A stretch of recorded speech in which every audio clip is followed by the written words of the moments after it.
ನಮಸ್ಕಾರ ಸ್ನೇಹಿತರೆ, ನಾನು ಚಂದ್ರಶೇಖರ ಪವಾರ್.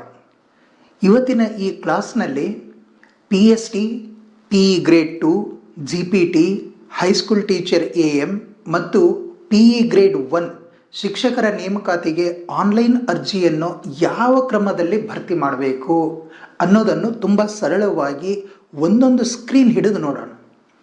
ಈ ಕ್ಲಾಸಿಗೆ ನಾನು 27 ಡಿಜಿಟಲ್ ಬೋರ್ಡ್ ಸ್ಲೈಡ್ಗಳನ್ನು ರೆಡಿ ಮಾಡಿಕೊಂಡಿದ್ದೀನಿ. ಅರ್ಜಿಯ ಸಂಪೂರ್ಣ ಪ್ರಕ್ರಿಯೆಯನ್ನು 10 ಮುಖ್ಯ ಹಂತಗಳಾಗಿ ತೆಗೆದುಕೊಂಡಿದ್ದೀನಿ. ಸ್ಕ್ರೀನ್ನಲ್ಲಿ ಕಾಣುವವು ಸ್ಪಷ್ಟವಾಗಿ ಮರುರಚಿಸಿದಂಥ ಡೆಮೋ ಸೀನ್ಗಳದಾವ, ಅಂದರೆ ಇವೆಲ್ಲ ಡೆಮೋ ಸ್ಕ್ರೀನ್ಗಳದಾವ. ಇವುಗಳಲ್ಲಿ ಯಾರದೇ ನಿಜವಾದಂಥ ಹೆಸರನ್ನು, ಆಧಾರ್ ನಂಬರ್, ಮೊಬೈಲ್ ನಂಬರ್ ಅಥವಾ ಸರ್ಟಿಫಿಕೇಟ್ ನಂಬರ್ನ ಬಳಸಿಲ್ಲ. ನೀವು ನಿಮ್ಮ ಅರ್ಜಿ ಹಾಕುವಾಗ ಡೆಮೋ ವ್ಯಾಲ್ಯೂ ಹಾಕಬಾರ್ದು. ನಿಮ್ಮ ಒರಿಜಿನಲ್ ಮಾರ್ಕ್ಸ್ ಕಾರ್ಡ್, ಸರ್ಟಿಫಿಕೇಟ್ ಮತ್ತು ಲೈವ್ ಪೋರ್ಟಲ್ನಲ್ಲಿ ಕಾಣುವಂಥ ಫೀಲ್ಡ್ ಹೆಸರುಗಳನ್ನೇ ಆಧಾರ ಮಾಡಿಟ್ಕೊಂಡು ತುಂಬಬೇಕು. ನೀವು ನೋಟಿಫಿಕೇಷನ್, ಎಲಿಜಿಬಿಲಿಟಿ, ಫೈಲ್ ಸೈಜ್ ಮತ್ತು ಡೇಟ್ ಬದಲಾಗಬಹುದು. ಆದ್ದರಿಂದ ಕೊನೆಯಲ್ಲಿ ನೀವು ಅಧಿಕೃತ ಸ್ಕೂಲ್ ಎಜುಕೇಷನ್ ಡಿಪಾರ್ಟ್ಮೆಂಟ್ ಪೇಜನ್ನು ಮತ್ತೊಮ್ಮೆ ಪರಿಶೀಲಿಸಬೇಕು. ಇನ್ನು ಕ್ಲಾಸ್ನ ಕೊನೆಯವರೆಗೆ ನೋಡಿ. ಪರ್ಸನಲ್ ಡೀಟೇಲಿಂದ ಹಿಡಿದು reservation, education, professional education, TET, post selection, upload, declaration, payment ಮತ್ತು ಫೈನಲ್ ಪ್ರಿಂಟ್ವರೆಗೆ ಒಂದು ಹಂತ ಬಿಡದೆ ನಾವು ಹೋಗ್ತೀವಿ. ಇನ್ನು ಇಲ್ಲಿ ಗಮನಿಸ್ಬೇಕು ನೀವು, ಇದಕ್ಕೆಲ್ಲನೂ ಹೇಳಿದ್ದೀನಿ. 10 ಏನಂತಂದ್ರೆ ಸ್ಟೆಪ್ಗಳಲ್ಲಿ ಹೇಳಿಕೊಡ್ತೀನಿ. Before you start safe desktop setup, ಇವುಗಳನ್ನು ನಾನು ಸೈಡ್ ವೈಸ್ ಮತ್ತು ಸ್ಟೆಪ್ ವೈಸು ನಿಮಗೆ ಸ್ಕ್ರೀನ್ ಮೂಲಕ ಹೇಳ್ತಾ ಹೋಗ್ತೀನಿ. ಮೊದಲೇ ಒಂದು ಮುಖ್ಯ ಮಾತು ಹೇಳಿಬಿಡ್ತೀನಿ. ಸಾಧ್ಯ ಆದಷ್ಟು ನೀವು ಡೆಸ್ಕ್ಟಾಪ್ ಅಥವಾ ಲ್ಯಾಪ್ಟಾಪ್ ಬಳಸ್ರಿ. ಇಲ್ಲಾಂದ್ರೆ ನಂಬಿಕೆಯ ಸೈಬರ್ ಸೆಂಟರ್ನಲ್ಲಿ ಅರ್ಜಿ ಹಾಕ್ರಿ. ಮೊಬೈಲ್ ಸ್ಕ್ರೀನ್ ಚಿಕ್ಕದಿರುತ್ತೆ, ಹಾಗಾಗಿ ಅಲ್ಲಿ ಫೀಲ್ಡ್ ತಪ್ಪಾಗಿ ಆಯ್ಕೆ ಆಗ್ಬೋದು. ಡಾಕ್ಯುಮೆಂಟ್ ಅಪ್ಲೋಡ್ ಆಗದೇ ಇರಬಹುದು. ಇನ್ನು ಪೇಮೆಂಟ್ ಸಮಯದಲ್ಲಿ ಪೇಜ್ ರಿಫ್ರೆಶ್ ಆಗೋದು, ಇಂಥವೆಲ್ಲ ಏನಂತಂದ್ರೆ ಸಮಸ್ಯೆಗಳು ಬರಬಹುದು. ಹಾಗಾಗಿ ನೀವೇನಂತಂದ್ರೆ ಆದಷ್ಟು ಮಟ್ಟಿಗೆ ಮೊಬೈಲ್ನಲ್ಲಿ ನೀವು ಅರ್ಜಿ ಹಾಕೋದನ್ನು ತಪ್ಪಿಸ್ಬೇಕು. ಇನ್ನು ಅರ್ಜಿಗೆ ಕೂತ್ಕೊಳ್ಳೋ ಮುಂಚೆ, ಅಂದರೆ ಅರ್ಜಿ ಹಾಕಲಿಕ್ಕೆ ನಾವು ರೆಡಿಯಾಗಿದ್ದೀರಿ ಅಂತಂದರೆ ಏನೇನು ರೆಡಿ ಮಾಡ್ಕೊಳ್ಬೇಕು ಅನ್ನೋದಕ್ಕೆ ನಾನು ಒಂದಿಷ್ಟು ಸ್ಟೆಪ್ಗಳನ್ನು ರೆಡಿ ಮಾಡ್ಕೊಂಡಿದ್ದೀನಿ.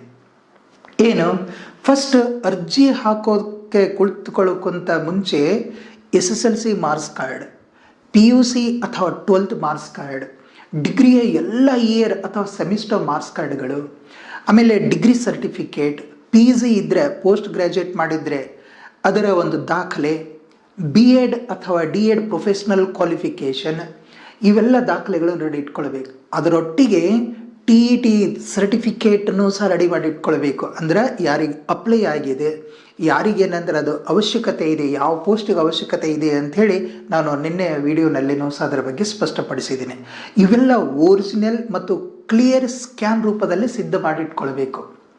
ಅಷ್ಟೇ ಅಲ್ಲ, ರಿಸರ್ವೇಷನ್ ಕ್ಲೇಮ್ ಮಾಡುವವರು caste certificate, income certificate, RD number, rural study certificate, ಆಮೇಲೆ ಕನ್ನಡ ಮೀಡಿಯಂ 371J ಸರ್ಟಿಫಿಕೇಟ್, ಆಮೇಲೆ ಎಕ್ಸ್ ಸರ್ವಿಸ್ ಮೆನ್ ಏನೋ ಅಪ್ಲೈ ಮಾಡೋರು ಇದ್ರೆ ಅಂತಂದರೆ ಎಕ್ಸ್ ಸರ್ವಿಸ್ ಮೆನ್ಸ್ ಸರ್ಟಿಫಿಕೇಟನ್ನು, ಯೋಜನಾ ನಿರಾಶ್ರಿತರಿದ್ದರೆ ಸರ್ಟಿಫಿಕೇಟ್, ಅಥವಾ ಗೌರ್ಮೆಂಟ್ ಎಂಪ್ಲಾಯಿಗೆ ಸಂಬಂಧಿಸಿದಂಥ, ಅಂದರೆ ಇನ್ ಸರ್ವಿಸ್ನಲ್ಲಿರುವಂಥ ವ್ಯಕ್ತಿಗಳು, ಅಭ್ಯರ್ಥಿಗಳು ಏನಂತಂದರೆ ಅಪ್ಲೈ ಮಾಡೋರಿದ್ದರೆ ಆ ಗೌರ್ಮೆಂಟ್ ಎಂಪ್ಲಾಯಿಗೆ ಸಂಬಂಧಿಸಿದ ದಾಖಲೆಗಳನ್ನು ಅನ್ವಯಿಸಿದಷ್ಟು ಮಾತ್ರ ನೀವು ರೆಡಿ ಮಾಡಿ ಇಟ್ಕೊಳ್ಬೇಕು. ಇನ್ನು ರೀಸೆಂಟ್ ಪಾಸ್ಪೋರ್ಟ್, ರೀಸೆಂಟ್ ಫೋಟೋ ಮತ್ತು ಕ್ಲಿಯರ್ ಸಿಗ್ನೇಚರ್ ಫೈಲ್ ಕೂಡ ರೆಡಿ ಇರಬೇಕು. ಇನ್ನೊಂದು ಪ್ರಮುಖವಾಗಿ ಗಮನಿಸಬೇಕು ಅಂತ, ಇವೆಲ್ಲ ಡಾಕ್ಯುಮೆಂಟಕ್ಕೆ ನೀವು ರೆಡಿ ಮಾಡಿ ಇಟ್ಕೊಳ್ತೀರಿ. ಇನ್ನೊಂದು ಹಂತ ಇದರಲ್ಲಿ ಏನಪ್ಪ ಅಂತಂದ್ರೆ, OTP ಬರಬೇಕಾದಂಥ ಮೊಬೈಲ್ ನಂಬರ್ ಮತ್ತು ಅಪ್ಡೇಟ್ ಬರಬೇಕಾದಂಥ ಇಮೇಲ್ ಇವು ಆ್ಯಕ್ಟಿವ್ ಆಗಿರಬೇಕು. ಯಾವುದೇ ಇಮೇಲ್ನ ಎಂಟ್ರಿ ಮಾಡಿ ಬಿಡಬೇಡ್ರಿ, ಯಾಕಂತಂದರೆ ಅದಕ್ಕೆ ನಮಗೆ ಅಪ್ಡೇಟ್ಗಳು ಬರ್ತಿರ್ತವೆ. ಹಾಗಾಗಿ OTP ಬರಬೇಕಾದಂಥ ಮೊಬೈಲ್ ನಂಬರ್ ಮತ್ತು ಅಪ್ಡೇಟ್ ಬರಬೇಕಾದಂಥ ಇಮೇಲ್ ಆ್ಯಕ್ಟಿವ್ ಇರುವಂಥದ್ದನ್ನೇ ನೀವು ಯೂಸ್ ಮಾಡ್ಕೊಳ್ಬೇಕು. ಇನ್ನು ಯೂಸರ್ ನೇಮ್, ಪಾಸ್ವರ್ಡ್, OTP ಯಾರ ಜೊತೆಗೂ ಶೇರ್ ಮಾಡಬೇಡಿ.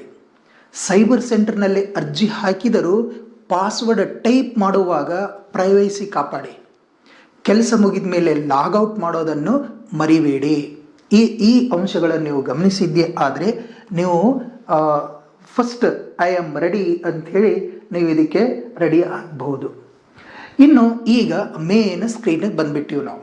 ಈ ಸ್ಕ್ರೀನ್ಗಳನ್ನು ಗಮನಿಸಿಲ್ಲಿ ಆಫೀಷಿಯಲ್ ಲಿಂಕ್ ಓನ್ಲಿ ಆಫೀಷಿಯಲ್ ಲಿಂಕನ್ನು ಮಾತ್ರ ಯೂಸ್ ಮಾಡ್ಕೊಳ್ಬೇಕು. ಬ್ರೌಸರ್ನಲ್ಲಿ ನೀವು ಗಮನಿಸ್ತೀರಿ, ಇಲ್ಲಿ ಸ್ಕೂಲ್ ಎಜುಕೇಷನ್ ಡಿಪಾರ್ಟ್ಮೆಂಟ್ನ ಸೆಂಟ್ರಲೈಸ್ಡ್ ಅಡ್ಮಿಷನ್ ಸೆಲ್ ಅಂದರೆ CSL ಆಫೀಷಿಯಲ್ ಪೇಜ್ ಓಪನ್ ಮಾಡಿಕೊಂಡು ಅದರಲ್ಲಿರುವಂಥ ಲಿಂಕನ್ನೇ ಅಪ್ಲೈ ಮಾಡಬೇಕು ನಾವು. ಯಾವುದೋ ವಾಟ್ಸಪ್ನಲ್ಲಿ ಫಾರ್ವರ್ಡ್ ಆಗಿರುವಂಥ ಲಿಂಕ್, ಟೆಲಿಗ್ರಾಮ್ನಲ್ಲಿ ಬಂದಿರುವಂಥ ಲಿಂಕ್ ಅಥವಾ ಅನಧಿಕೃತ ಕೆಲವು ಬ್ಲಾಗ್ನಿಂದ ಬಂದಿರುವಂಥ ಲಿಂಕ್ನ ಮೇಲೆ ಅಪ್ಲೈ ಬಟನ್ ಮೇಲೆ ನೀವು ನೇರವಾಗಿ ಹೋಗಬೇಡ್ರಿ, ಅದರ ಮೇಲೆ ನಂಬಿಕೆ ಇಡಬಾರ್ದು.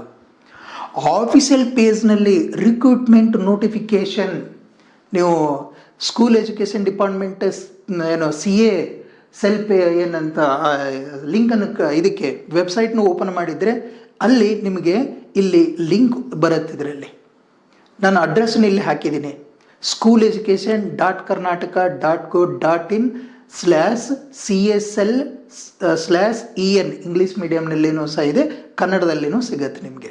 ಈ ಲಿಂಕನ್ನು ಏನಂತಂದರೆ ನೀವು ಕ್ಲಿಕ್ ಮಾಡಬೇಕು. ಹಾಗಾಗಿ ಇಲ್ಲಿ ಇರುವಂಥ ಆಫೀಷಿಯಲ್ ಲಿಂಕನ್ನು ಮಾತ್ರ ನೀವು ಚೆಕ್ ಮಾಡ್ಕೊಳ್ಬೇಕು, ಅದರಿಂದನೇ ನೀವು ಅಪ್ಲೈ ಮಾಡಬೇಕು. ಅಂದ್ರೆ ಆಫೀಷಿಯಲ್ ಪೇಜ್ನಲ್ಲಿ recruitment notification, candidate guidelines, instruction ಮತ್ತು FAQ ಎಲ್ಲನೂ ಅದಾವ್ರಿ. ಮೊದಲು ಅವುಗಳ ಲೇಟೆಸ್ಟ್ ವರ್ಷನ್ ಓದ್ಕೊಳ್ರಿ. ನಂತರ ಅದೇ ಪೇಜ್ನಲ್ಲಿರುವಂಥ ಆನ್ಲೈನ್ ಅಪ್ಲಿಕೇಶನ್ ಲಿಂಕ್ ಮೂಲಕ ರಿಜಿಸ್ಟ್ರೇಷನ್ ಪೋರ್ಟಲ್ಗೆ ಹೋಗ್ರಿ ಅಂತ ಹೇಳ್ತೀವಿ. ಇನ್ನು ಅಡ್ರೆಸ್ ಬಾರ್ನಲ್ಲಿ ಗೌರ್ಮೆಂಟ್ ಡೊಮೇನ್ ಸರಿ ಇದೆನಾ ಅನ್ನೋದನ್ನು ಒಮ್ಮೆ ಚೆಕ್ ಮಾಡಿ ನೋಡಿ. ಲಾಗಿನ್ OTP ಪೇಮೆಂಟ್ ಮಾಡುವ ಮುಂಚೆ ಇದೇ ಆಫೀಷಿಯಲ್ ರೂಟ್ನಲ್ಲಿ ಇದ್ದೀವಿ ಅಂತ ಕನ್ಫರ್ಮ್ ಮಾಡಿಟ್ಕೊಳ್ಬೇಕು. ಓಕೆ, ಈಗ ನೆಕ್ಸ್ಟ್ ಈಗ ರಿಜಿಸ್ಟ್ರೇಷನ್ ಮಾಡ್ಕೊಳ್ಳುವಂಥ ವೆರಿ ಇಂಪಾರ್ಟೆಂಟ್ಗಳು ಇವೆಲ್ಲನೂ ಇವು ಗಮನಿಸ್ಬೇಕು. ನೀವು ಕ್ಯಾಂಡಿಡೇಟ್ ಆಗಿದ್ದರೆ, ನಾವು ಫಸ್ಟಿಗೆ ಅಪ್ಲೈ ಮಾಡ್ತೀವಿ ಅಂದರೆ ನೀವು ಕ್ಯಾಂಡಿಡೇಟೇ, ರಿಜಿಸ್ಟ್ರೇಷನ್ ಆಯ್ಕೆ ಮಾಡ್ಕೊಳ್ತೀವಿ. ಫಸ್ಟ್ ರಿಜಿಸ್ಟ್ರೇಷನ್ನ ಆಯ್ಕೆ ಮಾಡ್ಕೊಳ್ತೀವಿ, ನೀವು ಕ್ಯಾಂಡಿಡೇಟ್ ರಿಜಿಸ್ಟ್ರೇಷನ್ ಇಲ್ಲಿ. ಇವುಗಳನ್ನು ನಾನು ಸ್ಟೆಪ್ ವೈಸನ್ನು ಹೇಳಿದ್ದೀನಿ. ಇಲ್ಲಿ ನೀವು ಗಮನಿಸ್ಬೇಕಿಲ್ಲಿ ಮೊದಲು ಪಾಸ್ಡ್ SSLC ಇನ್ KSB ಆರ್ KSE. ನೋಡಿ ಇಲ್ಲೇನಿದೆ, ಪಾಸ್ಡ್ SSLC ಇನ್ KSEAB ಅಥವಾ KSEEB ಅನ್ನುವಂಥ ಪ್ರಶ್ನೆ ಬರುತ್ತೆ. ನಿಮ್ಮ ಮಾರ್ಕ್ಸ್ ಕಾರ್ಡ್ ಮತ್ತು ಪೋರ್ಟಲ್ ಸೂಚನೆ ನೋಡಿ ಎಸ್ ಅಥವಾ ನೋ ಆಯ್ಕೆ ಮಾಡಬೇಕು. ಆಫೀಷಿಯಲ್ ರಿಜಿಸ್ಟರ್ ಪೇಜ್ನಲ್ಲಿ ಏನು ಕೊಟ್ಟಿದ್ದಾರೆ, ವೆರಿ ಇಂಪಾರ್ಟೆಂಟ್, ಇಲ್ಲಿ ಗಮನಿಸ್ಬೇಕು ನಾವು. ಆಫೀಷಿಯಲ್ ರಿಜಿಸ್ಟ್ರೇಷನ್ ಪೇಜ್ನಲ್ಲಿ ಏನು ಕೊಟ್ಟಾರಪ್ಪ ಅಂತಂದ್ರೆ 2003ಕ್ಕಿಂತ ಮುಂಚೆ SSLC ಪಾಸ್ ಆದ ಅಭ್ಯರ್ಥಿಗಳು ನೋ ಆಯ್ಕೆ ಮಾಡಿ ಮ್ಯಾನ್ಯುವಲ್ ಡೀಟೇಲ್ ಹಾಕಬೇಕೆಂದು ಸೂಚನೆ ಇದೆ. ಇನ್ನು ಲೈವ್ ಇನ್ಸ್ಟ್ರಕ್ಷನ್ ಬದಲಾಗಿದೆ ಅಂತ ಒಮ್ಮೆ ನೋಡಿ. ಅದರಲ್ಲಿ ನೀವು ಕ್ಲಿಕ್ ಮಾಡ್ತೀರಿ, ಪಾಸ್ಡ್ SSLC ಇನ್ KSB ಅಂತ ಹೇಳಿ ನೋಡ್ತೀರಿ. ನಾನು ಮೊದಲು ಹೇಳಿದ ಹಾಗೆ 2003ಕ್ಕಿಂತ ಮುಂಚೆ SSLC ಪಾಸ್ ಆದಂಥ ಅಭ್ಯರ್ಥಿಗಳು ನೋ ಆಯ್ಕೆ ಮಾಡ್ತೀರಿ, ಅವ್ರ ರಿಜಿಸ್ಟ್ರೇಷನ್ ಹಾಕೋದು ಬೇಕಾಗಿಲ್ಲ, ಮ್ಯಾನ್ಯುವಲ್ ಎಂಟ್ರಿ ಮಾಡ್ತೀರಿ. ನಂತರ ಪಾಸಾದವರು ನೀವು ಎಸ್ ಅಂತ ಹೇಳಿ ಇದಕ್ಕೆ ಸಂಬಂಧಪಟ್ಟಿರುವಂಥ ಅಂಶಗಳನ್ನು ಆಯ್ಕೆ ಮಾಡ್ತೀರಿ. ಈಗ ನಾನು ಇಲ್ಲಿ ಸೆಲೆಕ್ಟ್ ಮಾಡ್ಕೊಂಡು ಎಸ್ ಅಂತ ಹೇಳಿ SSLC ರಿಜಿಸ್ಟ್ರೇಷನ್ ನಂಬರ್ ಹಾಕಿದ್ದೀನಿ, ಇಯರ್ ಆಫ್ ಪಾಸ್ ಸೆಲೆಕ್ಟ್ ಮಾಡ್ಕೊಳ್ತೀನಿ, ಕ್ಯಾಂಡಿಡೇಟ್ ನೇಮನ್ನು ಬರಿತೀವಿ, ಮೊಬೈಲ್ ನಂಬರ್, ಅದಕ್ಕೆ ಬಂದಿರುವಂಥ OTP, ಇವುಗಳನ್ನೆಲ್ಲನೂ ಏನಂತಂದರೆ ಗಮನಿಸಬೇಕು. ಅದಕ್ಕಿಲ್ಲಿ ಇವೆಲ್ಲನೂ ಎಂಟ್ರಿ ಮಾಡಬೇಕು ಅಂತಂದರೆ ನಾನು ಒಂದಿಷ್ಟು ಇನ್ಸ್ಟ್ರಕ್ಷನ್ ಹೇಳ್ತೀನಿ, ಕೇಳ್ರಿ. ಇಲ್ಲಿ SSLC ರಿಜಿಸ್ಟ್ರೇಷನ್ ನಂಬರನ್ನು ಮಾರ್ಕ್ಸ್ ಕಾರ್ಡ್ನಲ್ಲಿ ಇನ್ನೊಂದು ಸಲ ಗಮನಿಸಿ. SSLC ರಿಜಿಸ್ಟ್ರೇಷನ್ ನಂಬರನ್ನು ನೀವು ಮಾರ್ಕ್ಸ್ ಕಾರ್ಡ್ನಲ್ಲಿ ಹೇಗಿದೆಯೋ ಹಾಗೆ ಟೈಪ್ ಮಾಡಿ. ಇಯರ್ ಆಫ್ ಪಾಸಿಂಗ್ ಸರಿಯಾಗಿ ಸೆಲೆಕ್ಟ್ ಮಾಡಬೇಕು. ಕ್ಯಾಂಡಿಡೇಟ್ ನೇಮನ್ನು ನೀವೇನಂತಂದ್ರೆ SSLC ಮಾರ್ಕ್ಸ್ ಕಾರ್ಡ್ನಲ್ಲಿರುವ ಹಾಗೆ ಸ್ಪೆಲ್ಲಿಂಗ್ ಮತ್ತು ಇನಿಷಿಯಲ್ ಹಾಗೆ ಪೋರ್ಟಲ್ ಕೇಳಿದಂತೆ ಕ್ಯಾಪಿಟಲ್ ಲೆಟರ್ನಲ್ಲಿ ಹಾಕಬೇಕು. ಇನ್ನು ಆ್ಯಕ್ಟಿವ್ ಆಗಿರುವಂಥ ಮೊಬೈಲ್ ನಂಬರ್ನ ಏನಂತಂದ್ರೆ ಅಲ್ಲಿ ಎಂಟ್ರಿ ಮಾಡ್ತೀರಿ, 10 digit mobile number, active mobile number ಇದ್ದದನ್ನು ಕೊಡಬೇಕು, ಯಾಕಂದ್ರೆ OTP ಬರುತ್ತಲ್ಲ.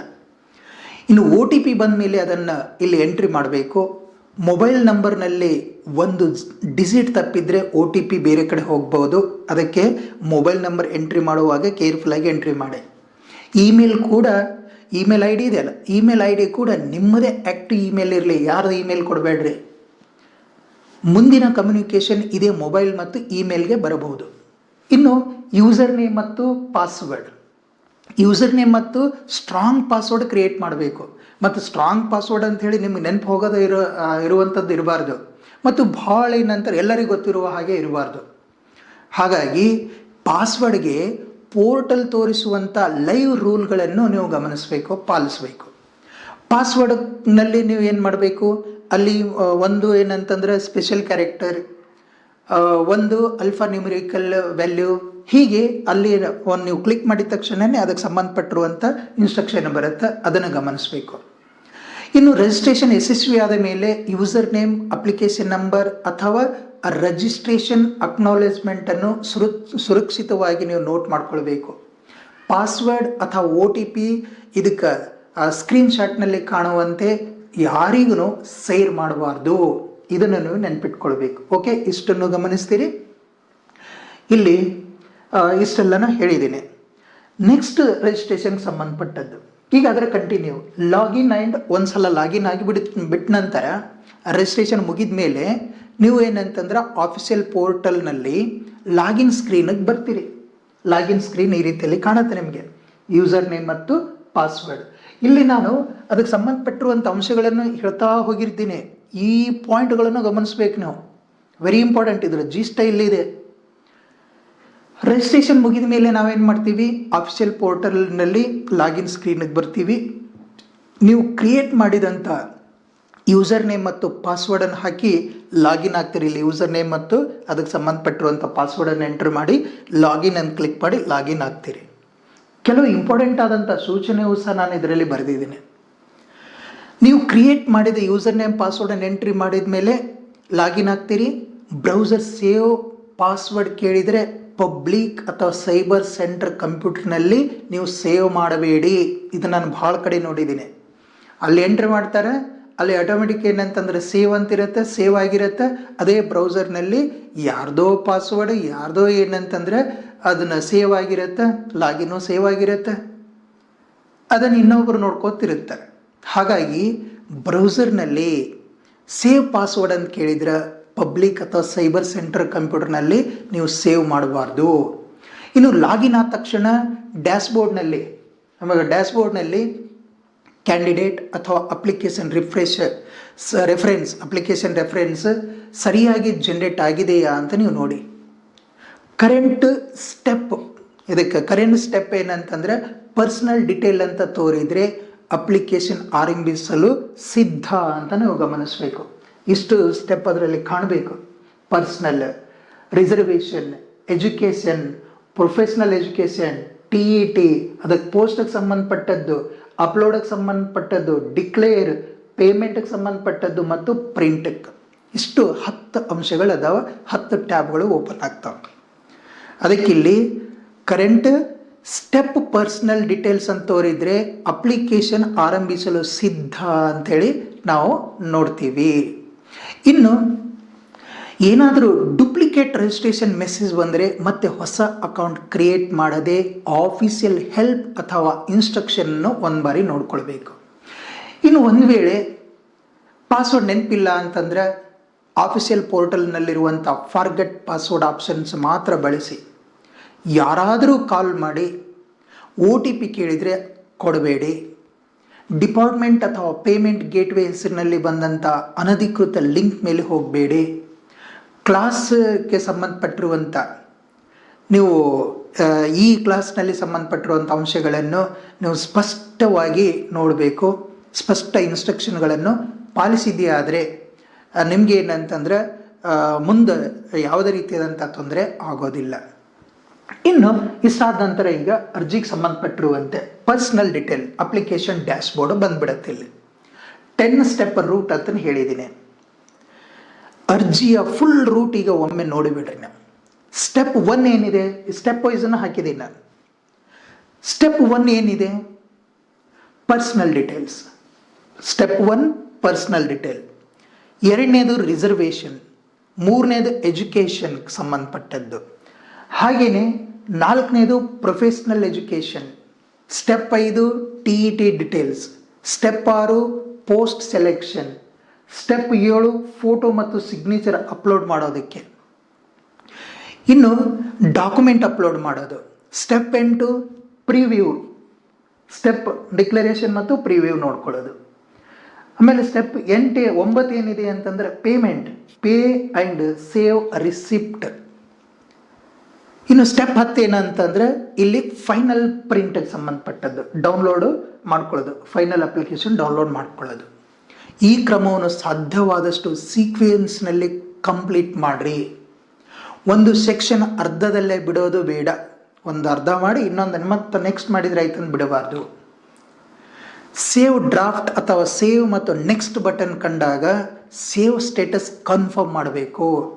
ಡ್ಯಾಶ್ಬೋರ್ಡ್ಗೆ ಹಿಂದಿರುಗಿದ ಮೇಲೆ ಕಂಪ್ಲೀಟ್ ಆದ ಸೆಕ್ಷನ್ ಗ್ರೀನ್ ಟಿಕ್ ಅಥವಾ ಕಂಪ್ಲೀಟೆಡ್ ಸ್ಟೇಟಸ್ ತೋರ್ತಿದೆಯಾ ಅಂಥೇಳಿ ನೀವು ನೋಡಬೇಕು. ಇನ್ನು ಎಜುಕೇಷನ್ ಮತ್ತು ರಿಸರ್ವೇಷನ್ ಸೆಕ್ಷನ್ ಹೆಚ್ಚು ಸಮಯ ತೆಗೆದುಕೊಳ್ಳಬಹುದು. ಅಲ್ಲಿ ಮಾರ್ಕ್ಸ್ ಕಾರ್ಡ್ ಮತ್ತು ಸರ್ಟಿಫಿಕೇಟ್ ಹತ್ತಿರದಲ್ಲೇ ಇಟ್ಕೊಂಡು ಒಂದೊಂದು ಫೀಲ್ಡ್ ಕ್ರಾಸ್ ಚೆಕ್ ಮಾಡಿ ಊಹೆಯಿಂದ ಯಾವುದೇ ವ್ಯಾಲ್ಯೂವನ್ನು ಹಾಕಿ ಮುಂದಕ್ಕೆ ಹೋಗಬೇಡ್ರಿ. ಕರೆಕ್ಟ್ ಆದಂಥ ವ್ಯಾಲ್ಯೂ, ಆ ಫೀಲ್ಡ್ನಲ್ಲಿರುವಂಥ ವ್ಯಾಲ್ಯೂಗಳನ್ನು ಕ್ರಾಸ್ ಚೆಕ್ ಮಾಡಬೇಕು. ಊಹೆಯಿಂದ ಹಾಕಬಾರ್ದು ಯಾವುದೇ ವ್ಯಾಲ್ಯೂಗಳನ್ನು. ಅಷ್ಟೇ ಅಲ್ಲದೆ ಪೇಮೆಂಟ್ವರೆಗೆ ಹೋದ್ಮೇಲೆ ಹಿಂದಿನ ತಪ್ಪು ಸರಿಪಡಿಸಲು ಅವಕಾಶ ಕಡಿಮೆ ಆಗಬಹುದು. ಅದಕ್ಕಾಗಿಯೇ ಪ್ರತಿ ಹಂತ ಮುಗಿದಾಗ ಚಿಕ್ಕ ಒಂದು ಪ್ರಿವ್ಯೂ ಚೆಕ್ ಮಾಡ್ತಾ ಮುಂದಕ್ಕೆ ಹೋಗೋದು ಸೇಫೆಸ್ಟ್ ವಿಧಾನ. ಇನ್ನು ಇದಕ್ಕೆ ಸಂಬಂಧಪಟ್ಟಿರುವಂಥದ್ದು ಹೇಳಬೇಕು ಅಂತಂದರೆ ಇದೇ ಪರ್ಸ್ನಲ್ ಡೀಟೇಲ್ಸ್ಗೆ continue. Personal details from SSLC ಸ್ಟೆಪ್ಗಳನ್ನು ಗಮನಿಸಬೇಕು ನೀವು ಇದರಲ್ಲಿ. ಇಲ್ಲಿ ಪ್ರೊಫೆಷ್ನಲ್ ಡೀಟೇಲ್ಸ್ನಲ್ಲಿ ಮೊದಲೇ ಕ್ಯಾಂಡಿಡೇಟ್ ನೇಮ್ ನೋಡಿ. ಇಲ್ಲಿ ಪರ್ಸ್ನಲ್ ಡೀಟೇಲ್ಸ್ ನಾವು ಹೇಳಬೇಕಾದ್ರೆ ಪರ್ಸ್ನಲ್ ಡೀಟೇಲ್ಸ್ನಲ್ಲಿ ಮೊದಲೇ ಕ್ಯಾಂಡಿಡೇಟ್ ನೇಮ್. ಇಲ್ಲಿ SSLC ಮಾರ್ಕ್ಸ್ ಕಾರ್ಡ್ನಲ್ಲಿರುವಂಥ ಹೆಸರನ್ನೇ ಹಾಕಬೇಕು. ಇಲ್ಲಿ ಕ್ಯಾಂಡಿಡೇಟ್ ನೇಮ್ನಲ್ಲಿ as per SSLC marks card. ಇನ್ನು ಇನಿಷಿಯಲ್ ಇದ್ದರೆ ಅದನ್ನು ಇಡಿ. ನಿಮ್ಮಂತೆಯೇ ಫುಲ್ ಫಾರ್ಮ್ ಇದಕ್ಕೆ ಎಕ್ಸ್ಪ್ಯಾಂಡ್ ಮಾಡಬೇಡಿ. ಸ್ಪೆಲ್ಲಿಂಗ್ನಲ್ಲಿ ಒಂದು ಅಕ್ಷರ ಬದಲಾಗಿದ್ದರೂ ಮುಂದಿನ ವೆರಿಫಿಕೇಷನ್ ಮಿಸ್ ಮ್ಯಾಚ್ ಆಗಬಹುದು. ಫಾದರ್ ಅಥವಾ ಗಾರ್ಡಿಯನ್ ನೇಮ್, ಫಾದರ್ ಅಥವಾ ಗಾರ್ಡಿಯನ್ ನೇಮ್ ಅಲ್ಲಿ ಸಂಬಂಧಪಟ್ಟದ್ದು, ಮದರ್ ನೇಮ್, ಇವುಗಳನ್ನು ನಿಮ್ಮ ದಾಖಲೆಗಳಲ್ಲಿ ಹೇಗಿದೆಯೋ ಹಾಗೆ ಹಾಕಬೇಕು. ಇನ್ನು ಜೆಂಡರ್ ಸರಿಯಾಗಿ ಸೆಲೆಕ್ಟ್ ಮಾಡಬೇಕು. ಅಲ್ಲಿ ಸೆಲೆಕ್ಷನ್ಗಿರುತ್ತೆ, ಜೆಂಡರ್ ಸೆಲೆಕ್ಟ್ ಮಾಡ್ಕೊಳ್ತೀರಿ. ಆಮೇಲೆ ಡೇಟ್ ಆಫ್ ಬರ್ತನ್ನು ಡೇಟ್, ಮಂತ್ ಅಂದರೆ ಡೇ, ಮಂತ್, ಇಯರ್ ಈ ಫಾರ್ಮೇಟ್ನಲ್ಲಿ ಕೊಟ್ಟಿದ್ದಾರೆ. ಅದನ್ನು ಡಿ ಡೇಟ್ ಅಂದರೆ ಡೇ, ಮಂತ್, ಇಯರ್ ಈ ಫಾರ್ಮ್ನಲ್ಲಿ ಏನಂತಂದರೆ ಇರೋ ಹಾಗೆ ನೀವು ಆ ಫಾರ್ಮೇಟ್ನಲ್ಲಿರೋ ಹಾಗೆ ಬರೀತೀರಿ. ಅದು SSLC ಮಾರ್ಕ್ಸ್ ಕಾರ್ಡ್ನ ಡೇಟ್ಗೂ ಎಕ್ಸಾಕ್ಟ್ ಮ್ಯಾಚ್ ಆಗುವಂತೆ ಹಾಕಬೇಕು. ಇನ್ನು ಇದಕ್ಕೆ ಸಂಬಂಧಪಟ್ಟಿರುವಂಥ ರಿಲಿಜಿಯನ್, ಅದಕ್ಕೆ ಸಂಬಂಧಪಟ್ಟಿರುವಂಥ ಧರ್ಮ, ರಿಲಿಜಿಯನ್, ಮ್ಯಾರಿಟಲ್ ಸ್ಟೇಟಸ್ ಸೆಲೆಕ್ಟ್ ಮಾಡ್ತೀರಿ. ಮ್ಯಾರಿಡ್ ಆಯ್ಕೆ ಮಾಡಿದಾಗ ಸ್ಪೌಸ್ ನೇಮ್ ಅಂದರೆ ಮದುವೆ ಆಗಿದ್ದರೆ ಮ್ಯಾರಿಡ್ ಅಂತ ನೀವು ಸೆಲೆಕ್ಟ್ ಮಾಡಿದಾಗ ಸ್ಪೌಸ್ ನೇಮ್ ಫೀಲ್ಡ್ ಬಂದರೆ ದಾಖಲೆ ಪ್ರಕಾರ ತುಂಬಬೇಕು. ಅಪ್ಲಿಕೇಬಲ್ ಇಲ್ಲ ಅಂತಂದ್ರೆ ಪೋರ್ಟಲ್ ಕೊಡುವಂಥ ನೋ ಅಪ್ಲಿಕೇಬಲ್ ಅಂದರೆ ನಾಟ್ ಅಪ್ಲಿಕೇಬಲ್ ಅಥವಾ ಬ್ಲ್ಯಾಂಕ್ ಇನ್ಸ್ಟ್ರಕ್ಷನ್ ಅನುಸರಿಸಬೇಕು. ನಿಮಗೆ ತೋಚಿದ ಸಿಂಬಲ್ ಹಾಕಬಾರ್ದು. ಈ ಸ್ಕ್ರೀನನ್ನು ಸೇವ್ ಮಾಡುವ ಮುಂಚೆ ಗಮನಿಸಿ, ಈ ಸ್ಕ್ರೀನನ್ನು ಸೇವ್ ಆ್ಯಂಡ್ ನೆಕ್ಸ್ಟ್ ಅಂತ ಹೇಳಿ ಇದೆಯಲ್ಲ, ಸೇವ್ ಮಾಡುವ ಮುಂಚೆ ಕ್ಯಾಂಡಿಡೇಟ್ ನೇಮ್ ಮತ್ತು ಡೇಟ್ ಆಫ್ ಬರ್ತ್ ಎರಡನ್ನು ಜೋರಾಗಿ ಬೇಕಾದ್ರೆ ಓದಿ ಅದನ್ನು ಮಾರ್ಕ್ಸ್ ಕಾರ್ಡ್ ಜೊತೆ ಮ್ಯಾಚ್ ಮಾಡಿರಿ. ಈ ಎರಡು ಫೀಲ್ಡ್ಗಳು ಅತ್ಯಂತ ಮುಖ್ಯ ಆಗಿರ್ತವೆ. ಅದಕ್ಕೆ ಇಲ್ಲಿ ಇನ್ನೊಂದು ನೆಕ್ಸ್ಟ್ ಗಮನಿಸಬೇಕು.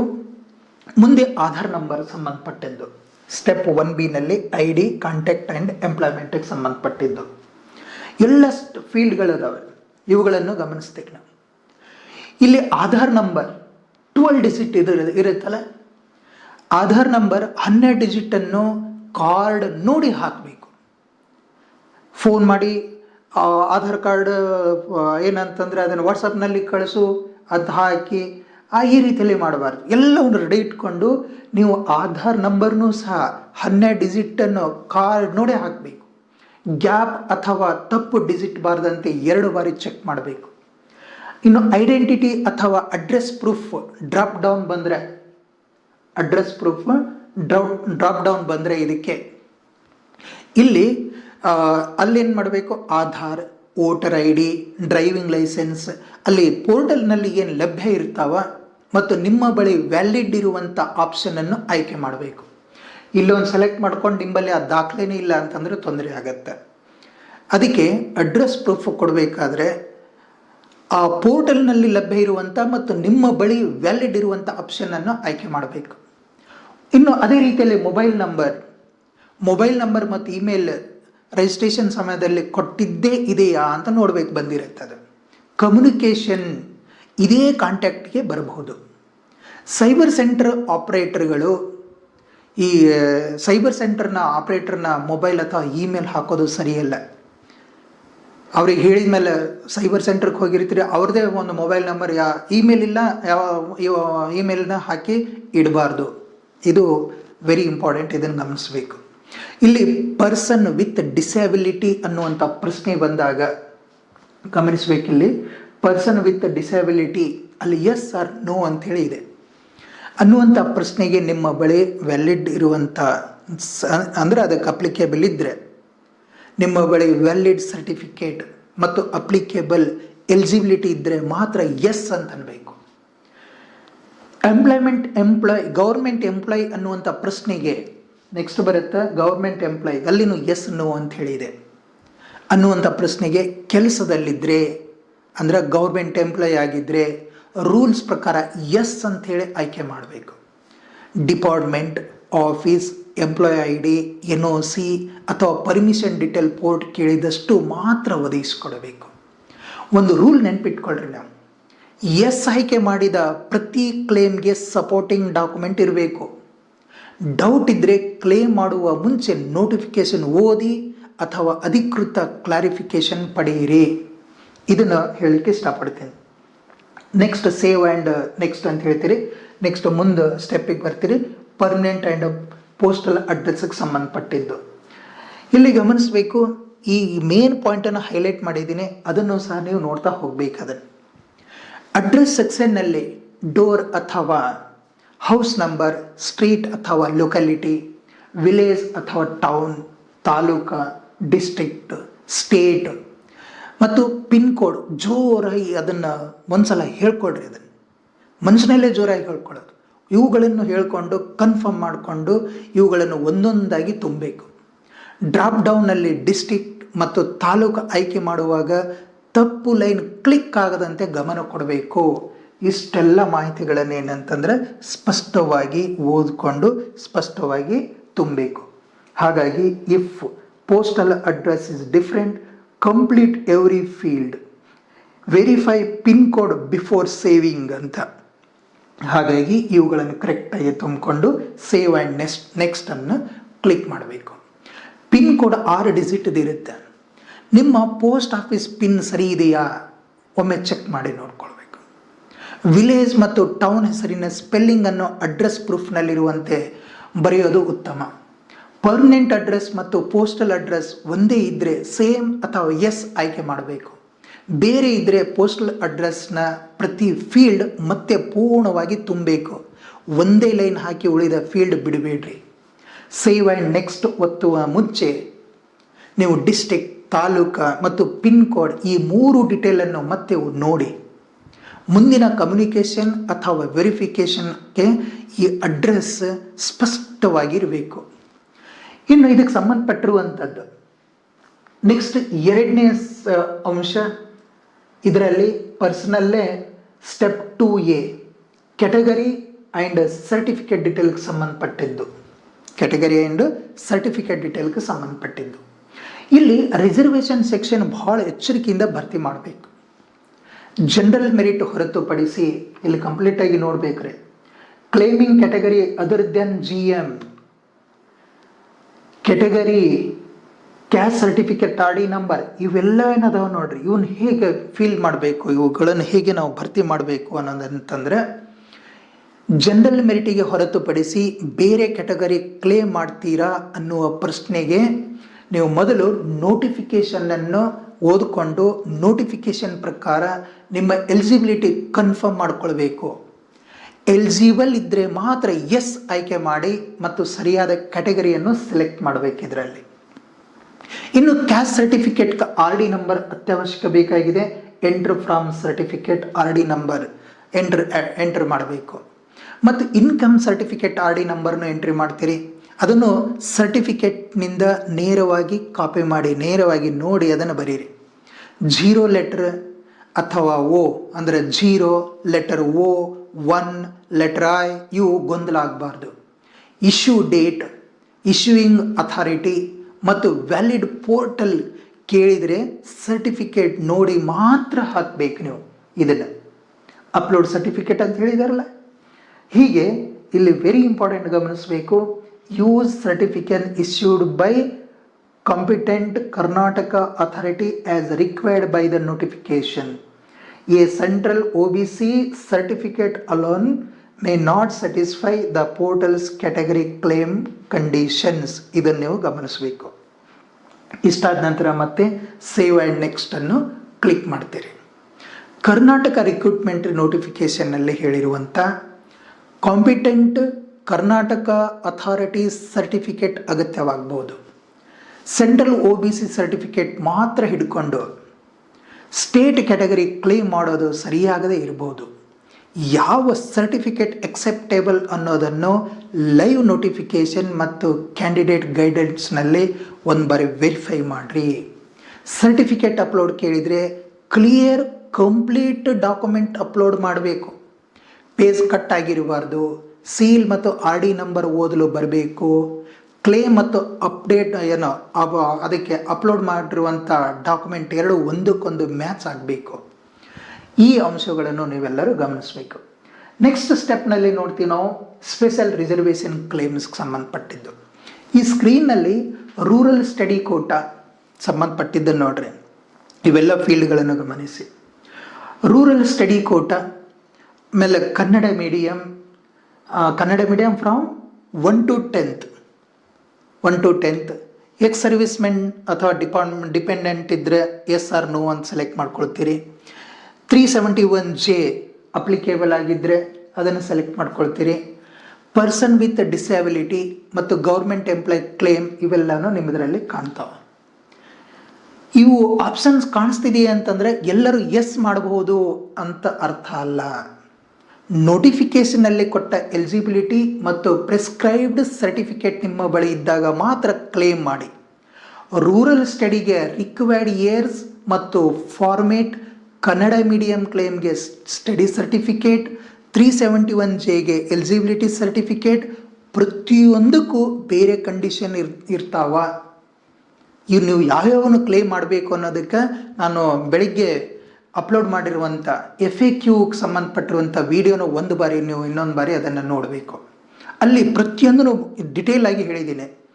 ಯಾವುದು ವ್ಯಾಲಿಡ್ ಇದೆ, ಆಮೇಲೆ ಪ್ರತಿಯೊಂದಕ್ಕೆ ಏನಂತಂದ್ರೆ ನಮ್ಮ ಕುಟುಂಬದ ಏನು ಇನ್ಕಮ್ ಸರ್ಟಿಫಿಕೇಟ್, ಇನ್ಕಮ್ ಎಷ್ಟಿತ್ತಂದ್ರೆ ಯಾವ ಸರ್ಟಿಫಿಕೇಟ್ಗಳು ವ್ಯಾಲಿಡ್ ಆಗ್ತಾವ, ಯಾವ ರಿಸರ್ವೇಷನ್ಗೆ ನಮಗೆ ಅವು ಹೆಲ್ಪ್ ಆಗ್ತಾವ, ಯಾವುದು ಆಗಲ್ಲ ಅನ್ನೋದನ್ನು ಭಾಳ ಡಿಟೇಲ್ ಆಗಿ ಹೇಳಿದ್ದೀನಿ. ಯಾವುದು FAQಗೆ ಸಂಬಂಧಪಟ್ಟಿರುವಂಥ ಆ ವಿಡಿಯೋನ ಒಂದು ಬಾರಿ ನೀವು ನೋಡಬೇಕು. ಇನ್ನು ಅಪ್ಲಿಕೇಬಲ್ ಕ್ಲೇಮ್ಗೆ ಆರ್ ಡಿ ನಂಬರ್ ಅಥವಾ ಸರ್ಟಿಫಿಕೇಟ್ ನಂಬರ್ ಕೇಳಿದರೆ ಎಕ್ಸಾಕ್ಟ್ ವ್ಯಾಲ್ಯೂ ಹಾಕಬೇಕಿಲ್ಲಿ. ಸಪೋರ್ಟಿಂಗ್ ಡಾಕ್ಯುಮೆಂಟ್ ಅಪ್ಲೋಡ್ ಮಾಡಬೇಕು. ಅಪ್ಲಿಕೇಬಲ್ ಅಲ್ಲದ ಆಪ್ಷನ್ಗೆ ನೋ ಆಯ್ಕೆ ಮಾಡಿರಿ. ಅರ್ಧ ಮಾಹಿತಿ ಹಾಕಿ ಎಸ್ ಕ್ಲೇಮ್ ಓಪನ್ ಆಗಿ ಉಳಿಯಬಾರ್ದು. ರಿಸರ್ವೇಷನ್ ಬೆನಿಫಿಟ್ ಬೇಕು ಅಂತಂದ್ರೆ ಅದಕ್ಕೆ ಅನ್ಸಪೋರ್ಟೆಡ್ ಕ್ಲೇಮ್ ಮಾಡಿದರೆ ಅಪ್ಲಿಕೇಶನ್ ರಿಜೆಕ್ಷನ್ ಅಥವಾ ವೆರಿಫಿಕೇಷನ್ಗೆ ಪ್ರಾಬ್ಲಮ್ ಆಗುತ್ತೆ. ಆದ್ದರಿಂದ ಕ್ಲೇಮ್ ವಿತ್ ಪ್ರೂಫ್ ಅನ್ನೋದು ಈ ಸೆಕ್ಷನ್ನ ಮುಖ್ಯ ನಿಯಮ. ಇನ್ನೊಂದು ಬಾರಿ ಹೇಳ್ತೀನಿ ನೋಡ್ರಿ, ನೀವು ಕ್ಲೇಮ್ ಮಾಡ್ತೀನಿ ಅಂತಂದ್ರೆ ವಿತ್ ಪ್ರೂಫ್ ಇರಬೇಕು. ಆದ್ದರಿಂದ ಕ್ಲೇಮ್ ವಿತ್ ಪ್ರೂಫ್ ಅನ್ನುವಂಥ ಈ ನಿಯಮವನ್ನು ಈ ಸೆಕ್ಷನ್ಗೆ ನೀವು ಅಪ್ಲೈ ಮಾಡ್ಕೊಳ್ತೀರಿ. ನೆಕ್ಸ್ಟ್ ಇಲ್ಲಿ ಸೇವ್ ಆ್ಯಂಡ್ ನೆಕ್ಸ್ಟನ್ನು ಕ್ಲಿಕ್ ಮಾಡ್ತೀರಿ. ಮುಂದೆ ನಾವು ಸಂಬಂಧಪಟ್ಟಿರುವಂಥದ್ದು ಎಜುಕೇಷನ್ಗೆ ಸಂಬಂಧಪಟ್ಟಿದ್ದು. ಈ ಸ್ಕ್ರೀನನ್ನು ಗಮನಿಸಿಲ್ಲ, ಇಲ್ಲಿ SSLC ಡೀಟೇಲ್ಸ್ ಸಂಬಂಧಪಟ್ಟಿರುವಂಥ ಮಾಹಿತಿ ಅದಾವೆ. ಇಲ್ಲಿ ಎಜುಕೇಷನ್ ಸ್ಕ್ರೀನ್ನಲ್ಲಿ ಮೊದಲು ನೀವು SSLC ಬೋರ್ಡ್ ಡ್ರಾಪ್ ಡೌನ್ನಲ್ಲಿ KSEAB KSEEB ಅಥವಾ ಅಪ್ಲಿಕೇಬಲ್ ಬೋರ್ಡ್ ಆಯ್ಕೆ ಮಾಡಬೇಕು. ರಿಜಿಸ್ಟ್ರೇಷನ್ ನಂಬರ್, ಅದಕ್ಕೆ ಸಂಬಂಧಪಟ್ಟಿರುವಂಥ year of passing, registration number ಮತ್ತು ಮಂತ್ ಆಫ್ ಪಾಸಿಂಗ್, ಹಾಗೆಯೇ maximum marks obtained, percentage or grade, ಆಮೇಲೆ SSLC ಮಾರ್ಕ್ಸ್ ಕಾರ್ಡ್ಗೆ ಸಂಬಂಧಪಟ್ಟಿದ್ದ ಫೀಲ್ಡ್ಗಳನ್ನು ಆಯ್ಕೆ ಮಾಡ್ಕೊಳ್ತೀರಿ. ಇವೆಲ್ಲವನ್ನು ಯಾಕೆ ಡಿಟೇಲ್ ಹೇಳ್ತಾ ಇದ್ದೀನಿ ಅಂತಂದರೆ, ನಿಮ್ಮ ಅರ್ಜಿ ಏನು ಹಾಕ್ತಾ ಇದ್ದೀರಿ, ಇದು ನಿಮ್ಮ ಅರ್ಜಿ ಹಾಕೋದಂದ್ರೆ ಅರ್ಥ ಏನು ಗೊತ್ತಾ, ನಿಮ್ಮ ಏನೋ ಅಪಾಯಿಂಟ್ಮೆಂಟ್ ಆರ್ಡರ್ ತೊಗೊಳ್ಳೋದಕ್ಕೆ ಫಸ್ಟ್ ಸ್ಟೆಪ್ ಅಂತಿದು. ಅದಕ್ಕೆ ಬಹಳ ಕ್ಲಿಯರಾಗಿ ಹಾಕಬೇಕು. ಅದಕ್ಕೆ ನನ್ನ ವಿಡಿಯೋ ನೋಡ್ತಾ ಇರುವಂಥ ಅಭ್ಯರ್ಥಿಗಳು ಅವರು ಈ ಅಪ್ಲಿಕೇಶನ್ ಹಾಕ್ಲಿಕ್ಕೆ ಕೂತಾರೆ ಅಂತಂದ್ರೆ ಅವರೇನಂತಂದ್ರೆ ನಾಳೆ ಅವರ ಆರ್ಡರ್ ಕಾಪಿಯನ್ನು ತಗೊಳ್ಳಿಕ್ಕೆ ರೆಡಿಯಾಗಿದ್ದಾರೆ ಅಂತ ಅರ್ಥ. ಹಾಗಾಗಿ ಇಲ್ಲಿ registration number, year of passing, month of passing marks, ಇವೆಲ್ಲವನ್ನು ಮಾರ್ಕ್ಸ್ ಕಾರ್ಡ್ ನೋಡಿ ಹಾಕಬೇಕು. ಮ್ಯಾಕ್ಸಿಮಮ್ ಮಾರ್ಕ್ಸ್ ಮತ್ತು ಮಾರ್ಕ್ಸ್ ಅಪ್ಟೆನ್ ಟೋಟಲ್ಗಳನ್ನು ಫೈನಲ್ ಮಾರ್ಕ್ಸ್ ಕಾರ್ಡ್ನಿಂದ ಹಾಕ್ರಿ. ಪರ್ಸೆಂಟೇಜ್ ಅಥವಾ ಗ್ರೇಡ್ ಪೋರ್ಟಲ್ ಆಟೋ ಕ್ಯಾಲ್ಕುಲೇಟ್ ಮಾಡಬಹುದು. ಫೀಲ್ಡ್ ಎಡಿಟೇಬಲ್ ಇದ್ದರೆ ಇನ್ಸ್ಟ್ರಕ್ಷನ್ ಪ್ರಕಾರ ವ್ಯಾಲ್ಯೂ ಕೊಡಿ. ಆನ್ಲೈನ್ ಲುಕ್ಅಪ್ ನಿಮ್ಮ ಇಯರ್ಗೆ ಲಭ್ಯವಿಲ್ಲ ಅಂತಂದ್ರೆ ಮ್ಯಾನ್ಯುವಲ್ ಎಂಟ್ರಿ ಆಪ್ಷನ್ಸ್ ಬರಬಹುದು.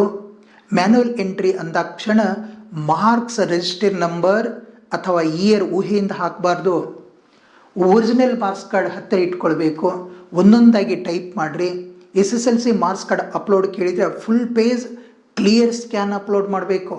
Name, date of birth, register number ಮತ್ತು ಮಾರ್ಕ್ಸ್ ಈಗಾಗಲೇ ಪರ್ಸ್ನಲ್ ಸೆಕ್ಷನ್ಗೆ ಮ್ಯಾಚ್ ಆಗ್ತಿದೆಯಾ ಅಂಥೇಳಿ ಒಂದು ಬಾರಿ ಕಂಪೇರ್ ಮಾಡಿ ನೋಡಬೇಕು. ಓಕೆ, ಈಗ ನೆಕ್ಸ್ಟ್ ಇದನ್ನು ಸೇವ್ ಆ್ಯಂಡ್ ನೆಕ್ಸ್ಟ್ ಅಂತ ಕ್ಲಿಕ್ ಮಾಡ್ತೀರಿ. ಈಗ ನೆಕ್ಸ್ಟ್ ಬರ್ತೀರಿ PUC 12th ಆರ್ ಡಿಪ್ಲೊಮಾ ಡೀಟೇಲ್ಸ್ಗೆ ಸಂಬಂಧಪಟ್ಟಿದ್ದು.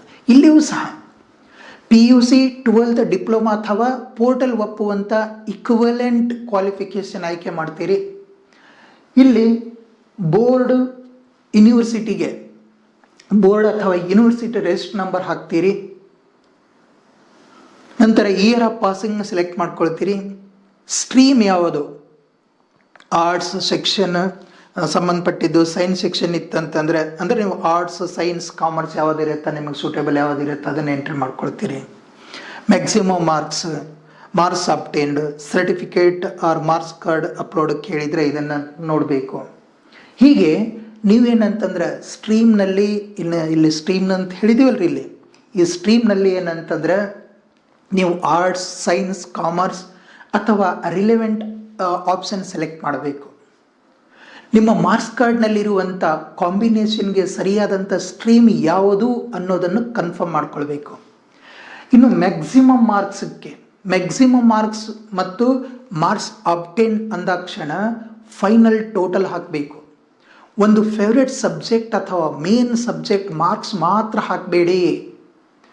ಸರ್ಟಿಫಿಕೇಟ್ ಅಥವಾ ಕನ್ಸಲ್ಟೇಟೆಡ್ ಮಾರ್ಕ್ಸ್ ಕಾರ್ಡ್ ಯಾವ ಟೋಟಲ್ ತೋರಿಸ್ತದೆಯೋ ಅದನ್ನೇ ಬಳಸ್ರಿ. ಇನ್ನು ಅಪ್ಲೋಡ್ ಫೀಲ್ಡ್ ಬಂದಿವಿ ಅಂತಂದ್ರೆ ಇಲ್ಲಿ ಫೈನಲ್ ಮಾರ್ಕ್ಸ್ ಕಾರ್ಡ್ ಕ್ಲಿಯರ್ ಆಗಿ ಅಪ್ಲೋಡ್ ಮಾಡಿರಿ. ಕ್ವಾಲಿಫಿಕೇಷನ್ ನೇಮ್ ಮತ್ತು ಪಾಸಿಂಗ್ ಇಯರ್ ಅದಕ್ಕೆ ಡಿಗ್ರಿ ಅಡ್ಮಿಷನ್ ರೆಕಾರ್ಡ್ಗೂ ಅದು ಹೊಂದಿಕೆ ಆಗ್ತಿದೆಯಾ ಅಂತ ನೋಡಿ ಅದಕ್ಕೆ ಸಂಬಂಧಪಟ್ಟಿರುವಂಥ ಮಾರ್ಕ್ಸ್ ಕಾರ್ಡ್ಗಳನ್ನು ಅಪ್ಲೋಡ್ ಮಾಡಬೇಕು. ಇನ್ನು ನೆಕ್ಸ್ಟ್ ಸಂಬಂಧಪಟ್ಟಿದ್ದು ಸೇವ್ ಆ್ಯಂಡ್ ಅಪ್ಲೋಡ್ ಆದ ನಂತರ ಬ್ಯಾಚುಲರ್ ಡಿಗ್ರಿ ಬೇಸಿಕ್ ಡೀಟೇಲ್ಸ್ಗೆ ಸಂಬಂಧಪಟ್ಟದ್ದು. ಈ ಫೀಲ್ಡ್ನಲ್ಲಿ ಬ್ಯಾಚುಲರ್ ಡಿಗ್ರಿ ಫೀಲ್ಡ್ನಲ್ಲಿ ನೀವು BA, BSc, BCom, PE, BTech, BCA ಅಥವಾ ನಿಮ್ಮ ಸರ್ಟಿಫಿಕೇಟ್ನಲ್ಲಿರುವಂಥ ಎಕ್ಸಾಕ್ಟ್ ಡಿಗ್ರಿ ಆಯ್ಕೆ ಮಾಡ್ತೀರಿ. ಸಿಮಿಲರ್ ಆಗಿ ಕಾಣುವಂಥ ಬೇರೆ ಡಿಗ್ರಿ ಸೆಲೆಕ್ಟ್ ಮಾಡಬೇಡಿ. ನಿಮ್ಮ ರಿಜಿಸ್ಟರ್ನಲ್ಲಿ ನೀವು ಓದಿದ್ದನ್ನೇ ನೀವು ಸೆಲೆಕ್ಟ್ ಮಾಡ್ತೀರಿ. ಯೂನಿವರ್ಸಿಟಿ ಅಥವಾ board register number, mode of study ಇವೆಲ್ಲನೂ ಇದರಲ್ಲಿದೆ. ಮೋಡ್ ಆಫ್ ಸ್ಟಡಿ, ನಂತರ ಇಯರ್ ಆಫ್ ಅಡ್ಮಿಷನ್ ಮತ್ತು ಇಯರ್ ಆಫ್ ಪಾಸಿಂಗ್ ಹಾಕ್ರಿ. ರೆಗ್ಯುಲರ್ ಅಥವಾ ಡಿಸ್ಟೆನ್ಸ್ ಅಥವಾ ಬೇರೆ ಮೋಡ್ ಇದ್ದರೆ ನೋಟಿಫಿಕೇಶನ್ ಆ ಮೋಡ್ ಒಪ್ಪುತ್ತದೆಯೋ ಒಂದ್ಸಲ ವೆರಿಫೈ ಮಾಡಿ ನೋಡಿ. ನಂಬರ್ ಆಫ್ ಸೆಮಿಸ್ಟರ್, ಇದರಲ್ಲಿ ನಂಬರ್ ಆಫ್ ಸೆಮಿಸ್ಟರ್ ಇಯರ್ ಅಂತ ಹೇಳಿ ಇದೆ, ಅದನ್ನು ಡ್ರಾಪ್ ಡೌನ್ ಲಿಸ್ಟ್ ಇದೆ, ಅದನ್ನು ಸೆಲೆಕ್ಟ್ ಮಾಡ್ಕೊಳ್ತೀರಿ. ಇದನ್ನು ಸೆಲೆಕ್ಟ್ ಮಾಡ್ತೀರಿ. ರಿಸಲ್ಟ್ ಪಾಸ್ಡ್ ಅಂತ ಹಾಕುವ ಮುಂಚೆ ಫೈನಲ್ ರಿಸಲ್ಟ್ ಮತ್ತು ಡಿಗ್ರಿ ಕಂಪ್ಲೀಷನ್ ಸ್ಟೇಟಸ್ ಕನ್ಫರ್ಮ್ ಮಾಡ್ಕೊಳ್ಬೇಕು. ಈ ಕ್ವಾಲಿಫಿಕೇಷನ್ನಲ್ಲಿ ಇಲ್ಲಿ ನೀವು ಸೆಲೆಕ್ಟ್ ಮಾಡಲಿರುವಂಥ ಪೋಸ್ಟ್ಗೆ ಎಲಿಜಿಬಲ್ ಇದೆಯಾ ಅನ್ನೋದನ್ನು ನೋಟಿಫಿಕೇಷನ್ನ ಕ್ವಾಲಿಫಿಕೇಷನ್ ಟೇಬಲ್ ಇದೆಯಲ್ಲ ಅದರ ಜೊತೆ ಕಂಪೇರ್ ಮಾಡಿ ನೋಡ್ರಿ. ಪೋರ್ಟಲ್ ಆಪ್ಷನ್ ತೋರಿಸೋದು ಮಾತ್ರ ಎಲಿಜಿಬಿಲಿಟಿ ಪ್ರೂಫ್ ಅಲ್ಲ. ಓಕೆನಾ? ನೆಕ್ಸ್ಟ್ ಇದಕ್ಕೆ ಸೇವ್ ಆ್ಯಂಡ್ ನೆಕ್ಸ್ಟ್ ಅಂತ ಹೋಗ್ತೀವಿ. ನೆಕ್ಸ್ಟ್ ಫೀಲ್ಡ್ ನೋಡ್ತೀವಿ ನಾವು degree optional subject. Very important ರೀ ಇವೆಲ್ಲ ಪಾಯಿಂಟ್ಗಳು. ಈ ಸ್ಕ್ರೀನ್ ತುಂಬ ಮುಖ್ಯ. ಡಿಗ್ರಿ ಮಾರ್ಕ್ಸ್ ಕಾರ್ಡ್ ತೆಗೆದುಕೊಂಡು ಆಪ್ಷನಲ್ ಸಬ್ಜೆಕ್ಟ್ 1, ಆಪ್ಷನಲ್ ಸಬ್ಜೆಕ್ಟ್ 2 ಮತ್ತು ಆಪ್ಷನಲ್ ಸಬ್ಜೆಕ್ಟ್ 3 ಇವುಗಳನ್ನು ಒಂದೊಂದಾಗಿ ಸೆಲೆಕ್ಟ್ ಮಾಡಬೇಕು. ಇಲ್ಲಿ select from marks card optional 1 subject, optional subject 2, 3 language, eligible post or subject mapping, degree ಸರ್ಟಿಫಿಕೇಟ್ನ ಅಪ್ಲೋಡ್ ಮಾಡೋದು. ಇಲ್ಲಿ ಲ್ಯಾಂಗ್ವೇಜ್ ಸಬ್ಜೆಕ್ಟ್ ಅಥವಾ ಎಡಿಷನಲ್ ಸಬ್ಜೆಕ್ಟ್ ಕೇಳಿದರೆ ಅಪ್ಲಿಕೇಬಲ್ ಡೀಟೇಲ್ಸ್ ಹಾಕಿ. ಸೆಮಿಸ್ಟರ್ ವೈಸ್ ಸಬ್ಜೆಕ್ಟ್ ನೇಮ್ ಬದಲಾಗಿದ್ದರೆ ಕನ್ಸಲ್ಟೇಟ್ ಮಾರ್ಕ್ಸ್ ಕಾರ್ಡ್ ಅಥವಾ ಯೂನಿವರ್ಸಿಟಿ ಪ್ಯಾಟರ್ನ್ ನೋಡಿ ಸರಿಯಾದ ಮ್ಯಾಪಿಂಗ್ನ ತಿಳಿದುಕೊಳ್ಳ್ರಿ. ನೀವು ಅಪ್ಲೈ ಮಾಡಬೇಕೆಂದಿರುವಂಥ ಪೋಸ್ಟ್ನ ಸಬ್ಜೆಕ್ಟ್ ಎಲಿಜಿಬಿಲಿಟಿ ಡಿಗ್ರಿ ಕಾಂಬಿನೇಷನ್ ಮೇಲೆ ಅವಲಂಬಿಸಿರಬಹುದು. ಉದಾಹರಣೆಗೆ ಜಾಬ್ ಟೈಟಲ್ ಮಾತ್ರ ನೋಡಿ ಸೈನ್ಸ್, ಮ್ಯಾಥ್ಸ್ ಅಥವಾ ಲ್ಯಾಂಗ್ವೇಜ್ ಪೋಸ್ಟ್ ಆಯ್ಕೆ ಮಾಡಬೇಡ್ರಿ. ನೋಟಿಫಿಕೇಷನಲ್ಲಿ required optional subject, method subject ಮತ್ತು ಮಿನಿಮಮ್ ಮಾರ್ಕ್ಸ್ ಏನು ಅಂತ ಕಂಪೇರ್ ಮಾಡಿ ನೋಡ್ರಿ. ಡೌಟ್ ಇದ್ದರೆ ಸೇವ್ ಡ್ರಾಫ್ಟ್ ಮಾಡಿರಿ. ಅದನ್ನು ಮಾರ್ಕ್ಸ್ ಕಾರ್ಡ್ ಮತ್ತು ಆಫೀಸಿಯಲ್ ರೂಲ್ ಕ್ರಾಸ್ ಚೆಕ್ ಮಾಡಿದ ಮೇಲೆ ಮಾತ್ರ ಮುಂದಕ್ಕೆ ಹೋಗಿ. ಈ ಸ್ಟೇಜ್ನಲ್ಲಿ ತಪ್ಪಾದ ಸಬ್ಜೆಕ್ಟ್ ಸೆಲೆಕ್ಷನ್ ಕೊನೆಗೆ ಪೋಸ್ಟ್ ಎಲಿಜಿಬಿಲಿಟಿ ಮೇಲೆ ಪರಿಣಾಮ ಬೀರುತ್ತದೆ. ಈ ಅಂಶವನ್ನು ನೀವು ಗಮನಿಸಬೇಕು. ಇನ್ನು ಇಲ್ಲಿ ಡಿಗ್ರಿಯ ಪ್ರತಿ ಇಯರ್ ಅಥವಾ ಸೆಮಿಸ್ಟ್ರಿಗೆ ರೋ ಆ್ಯಡ್ ಮಾಡಬೇಕಿಲ್ಲಿ. ಒಂದೊಂದನ್ನು ರೋ ಆ್ಯಡ್ ಮಾಡ್ಕೊತ ಹೋಗ್ಬೇಕು. ಸೆಮ್ 1, ಸೆಮ್ 2, ಸೆಮ್ 3 ಇವನ್ನ ಆ್ಯಡ್ ಮಾಡ್ಕೊಂಡು ಹೋಗ್ತೀವಿ. ಆ್ಯಡ್ ರೋ ಮಾಡಲಿಕ್ಕೆ ಅವಕಾಶ ಇದೆ ನಮಗೆ. ಸೆಮಿಸ್ಟರ್ 1ರಿಂದ ಫೈನಲ್ ಸೆಮಿಸ್ಟರ್ವರೆಗೆ ಅಥವಾ ಇಯರ್ 1ರಿಂದ ಫೈನಲ್ ಇಯರ್ವರೆಗೆ ಪೋರ್ಟಲ್ ಕೇಳುವ ಕ್ರಮದಲ್ಲಿ ಎಂಟ್ರ್ ಮಾಡಬೇಕು. ಇನ್ನು ಮ್ಯಾಕ್ಸಿಮಮ್ ಮಾರ್ಕ್ಸ್ ಈಗ ಕೊಟ್ಟಿದ್ದಾರೆ. ಮ್ಯಾಕ್ಸಿಮಮ್ ಮಾರ್ಕ್ಸ್ ಮತ್ತು ಮಾರ್ಕ್ಸ್ ಅಬ್ಟೇನ್ಡ್ ಹಾಕುವಾಗ ಆಪ್ಷನಲ್ ಸಬ್ಜೆಕ್ಟ್ ಮಾತ್ರ ಅಲ್ಲ, ಲ್ಯಾಂಗ್ವೇಜ್ ಸೇರಿ ಎಲ್ಲ ಸಬ್ಜೆಕ್ಟ್, ಎಲ್ಲ ಪೇಪರ್ಸ್ ಮತ್ತು ಎಲ್ಲ ಸೆಮಿಸ್ಟರ್ ಅಥವಾ ಇಯರ್ನ ಟೋಟಲ್ ಪರಿಗಣಿಸಬೇಕು ಅಂತ ಪೋರ್ಟಲ್ ಇನ್ಸ್ಟ್ರಕ್ಷನ್ ಇದ್ದರೆ ಅದನ್ನೇ ಪಾಲಿಸಿ. ಇನ್ನು ಬ್ಯಾಕ್ಲಾಗ್, ರಿಪೀಟ್ ಅಟೆಂಪ್ಟ್, ಇಂಪ್ರೂವ್ಮೆಂಟ್ ಅಥವಾ ಕ್ಲಿಯರ್ಡ್ ಸೆಮಿಸ್ಟರ್ ಇದ್ದರೆ ಪೋರ್ಟಲ್ ಯಾವ ಅಟೆಂಪ್ಟ್ ಮತ್ತು ಯಾವ ಫೈನಲ್ ಮಾರ್ಕ್ಸ್ ಕೇಳುತ್ತದೆ ಅನ್ನೋದನ್ನು ನೀವು ಲೈವ್ ಇನ್ಸ್ಟ್ರಕ್ಷನ್ ಪ್ರಕಾರ ನೋಡಿ. ನಿಮ್ಮಂತೆಯೇ ಏನಂತಂದರೆ ನೀವು ರೋ ಒಮಿಟ್ ಮಾಡ್ಕೊಳ್ಬೇಡಿ. ಎಲ್ಲ ರೋ ಮುಗಿದ ಮೇಲೆ ಗ್ರ್ಯಾಂಡ್ ಟೋಟಲ್, ಪರ್ಸೆಂಟೇಜ್ ಅಥವಾ CGPA ಕನ್ವರ್ಷನ್ ಸರಿಯಾಗಿದೆಯಾ ಅಂತ ಚೆಕ್ ಮಾಡಿರಿ. ಮಾರ್ಕ್ಸ್ ಕಾರ್ಡ್ ಟೋಟಲ್ ಮತ್ತು ಪೋರ್ಟಲ್ ಟೋಟಲ್ ನಡುವೆ ಡಿಫ್ರೆನ್ಸ್ ಬಂದರೆ ಫೈನಲ್ ಸಬ್ಮಿಟ್ ಮಾಡುವ ಮುಂಚೆ ಕಾರಣ ಪತ್ತೆ ಹಚ್ಚಿರಿ ಅದಕ್ಕೆ. ನಂತರ ಸೇವ್ ಆ್ಯಂಡ್ ನೆಕ್ಸ್ಟ್ ಅನ್ನು ಕ್ಲಿಕ್ ಮಾಡ್ತೀವಿ. ಇಲ್ಲಿ ಪೋಸ್ಟ್ ಗ್ರ್ಯಾಜುಯೇಟ್ಗೆ ಸಂಬಂಧಪಟ್ಟಿರುವಂಥ ಡೀಟೇಲ್ಸ್ ಇಫ್ ಅಪ್ಲಿಕೇಬಲ್ ಎಂಬ ಅಪ್ಲಿಕೇಬಲ್ ಆಗ್ತಿತ್ತಂದ್ರೆ, ಪೋಸ್ಟ್ ಗ್ರ್ಯಾಜುಯೇಟ್ ಡಿಗ್ರಿ ಕಂಪ್ಲೀಟ್ ಮಾಡಿಲ್ಲ ಅಂತಂದ್ರೆ ನೋ ಆಯ್ಕೆ ಮಾಡಿ ಮುಂದಕ್ಕೆ ಹೋಗಿ. ಸ್ಟಡಿಯಿಂಗ್, ರಿಸಲ್ಟ್ ಅವೇಟಿಂಗ್ ಅಥವಾ ಇನ್ಕಂಪ್ಲೀಟ್ ಕ್ವಾಲಿಫಿಕೇಷನ್ ಇದ್ದರೆ ಪೋರ್ಟಲ್ ಮತ್ತು ನೋಟಿಫಿಕೇಷನ್ ಎಕ್ಸಾಕ್ಟ್ ಕಂಡೀಷನ್ ನೋಡಿ. ಕಂಪ್ಲೀಟೆಡ್ ಎಂದು ತಪ್ಪಾಗಿ ಕ್ಲೇಮ್ ಮಾಡಬೇಡಿ. ಎಸ್ ಆಯ್ಕೆ ಮಾಡಿದರೆ ನಿಮಗೆ ಇಲ್ಲಿ ಒಂದು ಬಾರಿ ನೀವು ಎಸ್ ಅಂತ ಆಯ್ಕೆ ಮಾಡ್ಕೊಂಡು ಬಿಟ್ರಿ ಅಂತಂದರೆ MA, MSc, MCom ಅಥವಾ applicable PG degree, subject, university, year of passing, maximum marks ಅಥವಾ CGPA ಮಾರ್ಕ್ಸ್ ಅಥವಾ CGPA ಆಪ್ಟೆಂಡ್ ಎಲ್ಲ ಡೀಟೇಲ್ಸ್ ಪೂರ್ಣ ಇದರಲ್ಲಿ ಹಾಕಬೇಕು. ಇನ್ನು CGPA ಇದ್ದರೆ ಪೋರ್ಟಲ್ ಕೇಳುವ ಕನ್ವರ್ಷನ್ ರೂಲ್ ಮಾತ್ರ ಬಳಸಬೇಕು. ನಿಮ್ಮಂತೆಯೇ ಪರ್ಸೆಂಟೇಜ್ ಕ್ಯಾಲ್ಕುಲೇಟರ್ ಮಾಡದೆ ಯೂನಿವರ್ಸಿಟಿ ಕನ್ವರ್ಷನ್ ಸರ್ಟಿಫಿಕೇಟ್ ಅಥವಾ ಪ್ರಿಸ್ಕ್ರೈಬ್ ಫಾರ್ಮುಲಾವನ್ನು ನೋಡಬೇಕು. PG ಸರ್ಟಿಫಿಕೇಟ್ ಕೇಳಿದರೆ ಅದನ್ನು ಇಲ್ಲಿ ಅಪ್ಲೋಡ್ ಮಾಡ್ತೀರಿ. ಅಪ್ಲೋಡ್ ಮಾಡುವಂಥ ಸರ್ಟಿಫಿಕೇಟ್ ಕ್ಲಿಯರ್ ಫೈಲ್ ಇರಬೇಕು. ಕ್ಲಿಯರ್ ಫೈಲನ್ನು ನೀವು ಅಪ್ಲೋಡ್ ಮಾಡಬೇಕು. ಎಸ್ ಕ್ಲೇಮ್ ಮಾಡಿದ್ದು ಎಸ್ ಅಂಥೇಳಿ ನೀವು ಕ್ಲೇಮ್ ಮಾಡಿ ಫೀಲ್ಡ್ ಅರ್ಧದಲ್ಲೇ ಬಿಟ್ಟು ಮುಂದಕ್ಕೆ ಹೋಗಬಾರ್ದು, ಮುಂದಕ್ಕೆ ಹೋಗಬೇಡಿ ಅನ್ನೋದನ್ನು ಇಲ್ಲಿ ಗಮನಿಸ್ಬೇಕು. ಇದಕ್ಕೆ ಸಂಬಂಧಪಟ್ಟಿದ್ದು ಪ್ರತಿಯೊಂದಕ್ಕೂ ಸೇವ್ ಆ್ಯಂಡ್ ನೆಕ್ಸ್ಟ್ ಅಂತ ಕ್ಲಿಕ್ ಮಾಡಬೇಕಾ, ಇದನ್ನು ನೆನಪು ಹೋಗಬಾರ್ದು. ಈಗ ಇದಕ್ಕೆ ಸಂಬಂಧಪಟ್ಟಿರುವಂಥ ಇಲ್ಲಿ ಪ್ರೊಫೆಷ್ನಲ್ ಕ್ವಾಲಿಫಿಕೇಷನ್ಗೆ ಸಂಬಂಧಪಟ್ಟಿದ್ದು ಅಂದ್ರೆ ನಮ್ಮ BEd DEd ಅಥವಾ ನೋಟಿಫಿಕೇಶನ್ ಒಪ್ಪುವಂಥ ಈಕ್ವಿಲೆಂಟ್ ಕ್ವಾಲಿಫಿಕೇಷನ್ ಆಯ್ಕೆ ಮಾಡಿರಿ. ಸರ್ಟಿಫಿಕೇಟ್ನಲ್ಲಿ ಇರುವಂಥ ಎಕ್ಸಾಕ್ಟ್ ಹೆಸರು ಮತ್ತು ಪಾಸಿಂಗ್ ಸ್ಟೇಟಸನ್ನು ನಾವು ನೋಡ್ಕೊಳ್ಬೇಕು. ಇದಕ್ಕೆ ಸಂಬಂಧಪಟ್ಟಿರುವಂಥದ್ದು ಪ್ರೊಫೆಷನಲ್ ಕ್ವಾಲಿಫಿಕೇಷನ್ಗೆ ಸಂಬಂಧಪಟ್ಟಿದ್ದು ಪ್ರತಿಯೊಂದು ಫೀಲ್ಡನ್ನು ನೀವು ಗಮನಿಸಿ. ಅದ್ರ ಬಗ್ಗೆ ನಿಮ್ಮ ಜೊತೆಗೆ ಈ ಅಂಶಗಳನ್ನು ಚರ್ಚೆ ಮಾಡ್ತೀನಿ. ಇಲ್ಲಿ ಕಾಲೇಜ್ ಅಥವಾ ಇನ್ಸ್ಟಿಟ್ಯೂಟ್, ಯೂನಿವರ್ಸಿಟಿ ಅಥವಾ ಬೋರ್ಡ್, ರಿಜಿಸ್ಟರ್ ನಂಬರ್ ಮತ್ತು ಇಯರ್ ಆಫ್ ಪಾಸಿಂಗ್ ಎಲ್ಲವನ್ನು ಹಾಕಬೇಕು. ಫೈನಲ್ ಮಾರ್ಕ್ಸ್ ಅಥವಾ ಗ್ರೇಡ್ ಸರ್ಟಿಫಿಕೇಟ್ನಿಂದ ನೇರವಾಗಿ ಕಾಪಿ ಮಾಡ್ಕೊಳ್ಬೇಕು. ಮೆಥಡ್ ಅಥವಾ ಪೆಡಗಾಲಜಿ ಸಬ್ಜೆಕ್ಟ್ 1 ಮತ್ತು ಸಬ್ಜೆಕ್ಟ್ 2 ಫೀಲ್ಡ್ ಬಂದರೆ BEd ಅಥವಾ DEd ಮಾರ್ಕ್ಸ್ ಕಾರ್ಡ್ ನೋಡಿ ಸರಿಯಾದ ಸಬ್ಜೆಕ್ಟನ್ನು ಆಯ್ಕೆ ಮಾಡ್ಕೊಳ್ಬೇಕು. ಇನ್ನು ಡಿಗ್ರಿ ಆಪ್ಷನಲ್ ಸಬ್ಜೆಕ್ಟ್ ಮತ್ತು ಪ್ರೊಫೆಷ್ನಲ್ ಮೆಥಡ್ ಸಬ್ಜೆಕ್ಟ್ ಎರಡನ್ನು ಪೋಸ್ಟ್ ಎಲಿಜಿಬಲ್ಗಾಗಿ ಒಟ್ಟಿಗೆ ಪರಿಶೀಲಿಸಬೇಕಾಗಬಹುದು. ಹಾಗಾಗಿ ಇಲ್ಲಿ ಸ್ಪಷ್ಟವಾದಂಥ ಮಾಹಿತಿಯನ್ನು ಒದಗಿಸಿಕೊಡ್ಬೇಕು. ಪ್ರೊವೈಸ್ನಲ್ ರಿಸಲ್ಟ್ ಮಾತ್ರ ಇದ್ದರೆ ಅದು ಎಕ್ಸೆಪ್ಟೇಬಲ್ ಆಗಿದೆಯೇ ನೋಟಿಫಿಕೇಶನ್ ನೋಡಿ. ಫೈನಲ್ ಸಬ್ಮಿಟ್ ಮಾಡುವ ಮುಂಚೆ ಪ್ರೊಫೆಷ್ನಲ್ ಕ್ವಾಲಿಫಿಕೇಷನ್ ಸೆಲೆಕ್ಟೆಡ್ ಪೋಸ್ಟ್ಗೆ ವ್ಯಾಲಿಡ್ ಅನ್ನೋದನ್ನು ಕನ್ಫರ್ಮ್ ಮಾಡಬೇಕು. ಈ ಅಂಶವನ್ನು ಗಮನಿಸಿ. ನೀವು ಇಲ್ಲಿ ಸೇವ್ ಆ್ಯಂಡ್ ನೆಕ್ಸ್ಟ್ ಅಂತ ಕ್ಲಿಕ್ ಮಾಡ್ತೀರಿ. ನೆಕ್ಸ್ಟ್ ಇರೋದು TETಗೆ ಸಂಬಂಧಪಟ್ಟಿರುವಂಥ ಅಂಶ. TET ಟೈಪ್ನಲ್ಲಿ KET, KR, TET ಮತ್ತು CTET ಅಥವಾ ನೋಟಿಫಿಕೇಷನ್ಗೆ ಅಪ್ಲಿಕೇಬಲ್ ಇರುವಂಥ ಟೆಸ್ಟ್ ಆಯ್ಕೆ ಮಾಡ್ತೀರಿ. ಇಲ್ಲಿ ಇದಕ್ಕೆ ಅಪ್ಲಿಕೇಬಲ್ ಟೆಸ್ಟನ್ನು ಆಯ್ಕೆ ಮಾಡ್ತೀರಿ. ಡ್ರಾಪ್ ಡೌನ್ನಿಂದನೇ ಆಯ್ಕೆ ಮಾಡ್ಕೊಳ್ಳೋದು. ಇನ್ನು ನಂತರ ಪೇಪರ್ 1, ಪೇಪರ್ 2 ಅಥವಾ ರಿಲೆವೆಂಟ್ ಪೇಪರ್ ಸರಿಯಾಗಿ ಸೆಲೆಕ್ಟ್ ಮಾಡಬೇಕು. ಅದಕ್ಕೆ TET ಬಗ್ಗೆನೂ ಸಹ ಏನಂತಂದರೆ ನಾನು FAQ ಅದರಲ್ಲಿ very important question FAQ question ವಿಡಿಯೋನಲ್ಲಿ ಹೇಳಿದ್ದೀನಿ. ಯಾರ್ಯಾರಿಗಿದು ಅಪ್ಲೈಡ್ ಆಗುತ್ತಾ, ಯಾವ ಪೇಪರ್ಗೆ ಅಪ್ಲಿಕೇಬಲ್ ಆಗುತ್ತಾ, ಒಂದು ಬಾರಿ ಆ ವಿಡಿಯೋ ನೀವು ನೋಡಲೇಬೇಕು, ಅದನ್ನು ನೋಡಬೇಕು. ನಂತರ ಇದರಲ್ಲಿ ಇದಕ್ಕೆ ರಿಜಿಸ್ಟ್ರೇಷನ್ ಅಥವಾ ರೋಲ್ ನಂಬರನ್ನು TET ಸರ್ಟಿಫಿಕೇಟ್ನಿಂದ ನೇರವಾಗಿ ಹಾಕಿ ಅದನ್ನು ನೋಡೇ ಹಾಕಬೇಕು. ಇಯರ್ ಅಥವಾ ಸೆಷನ್ ಕರೆಕ್ಟ್ ಸೆಲೆಕ್ಟ್ ಮಾಡ್ಕೊಳ್ಬೇಕು. ಮ್ಯಾಕ್ಸಿಮಮ್ ಮಾರ್ಕ್ಸ್ ಮತ್ತು ಮಾರ್ಕ್ಸ್ ಆಬ್ಟೈನ್ಡ್ ಕೂಡ ಸರ್ಟಿಫಿಕೇಟ್ನಲ್ಲಿ ಇರುವ ಹಾಗೆ ನೀವು ಎಂಟ್ರಿ ಮಾಡಬೇಕು. ಸರ್ಟಿಫಿಕೇಟ್ ಡೇಟ್ ಮತ್ತು ವ್ಯಾಲಿಡಿಟಿ ಕಂಡೀಷನ್ ಇದ್ದರೆ ಲೈವ್ ರೂಲ್ ನೋಡಿ ನೀವು ಚೆಕ್ ಮಾಡ್ಕೊಳ್ಬೇಕು. TET ಸರ್ಟಿಫಿಕೇಟ್ ಅಪ್ಲೋಡ್ ಕೇಳಿದರೆ ಫುಲ್ ಮತ್ತು ಕ್ಲಿಯರ್ ಸರ್ಟಿಫಿಕೇಟನ್ನು ಅಪ್ಲೋಡ್ ಮಾಡಬೇಕು. ಇನ್ನು ಪೇಪರ್ ಮತ್ತು ಪೋಸ್ಟ್ ನಡುವೆ ಸಂಬಂಧ ಇರಬಹುದು, ಅದರ ಬಗ್ಗೆ ನಾನು ಹೇಳಿದ್ದೀನಿ. ಅದನ್ನು ಪ್ರೈಮರಿ ಅಥವಾ ಗ್ರ್ಯಾಜುಯೇಟ್ ಪೋಸ್ಟ್ ಅನ್ನೋದನ್ನು ನೋಡಿ ಅಂದಾಜಿನಿಂದ ಪೇಪರ್ ಆಯ್ಕೆ ಮಾಡಬೇಡ್ರಿ.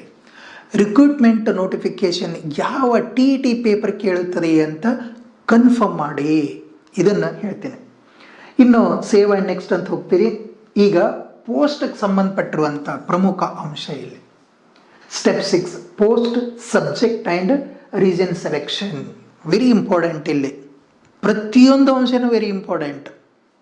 ಇಲ್ಲಿ ಈಗ ಅಪ್ಲೈ ಮಾಡಬೇಕಾದಂಥ ಪೋಸ್ಟ್ ಅಥವಾ ಕೇಡರ್ ಆಯ್ಕೆ ಮಾಡ್ತೀರಿ ನೀವು.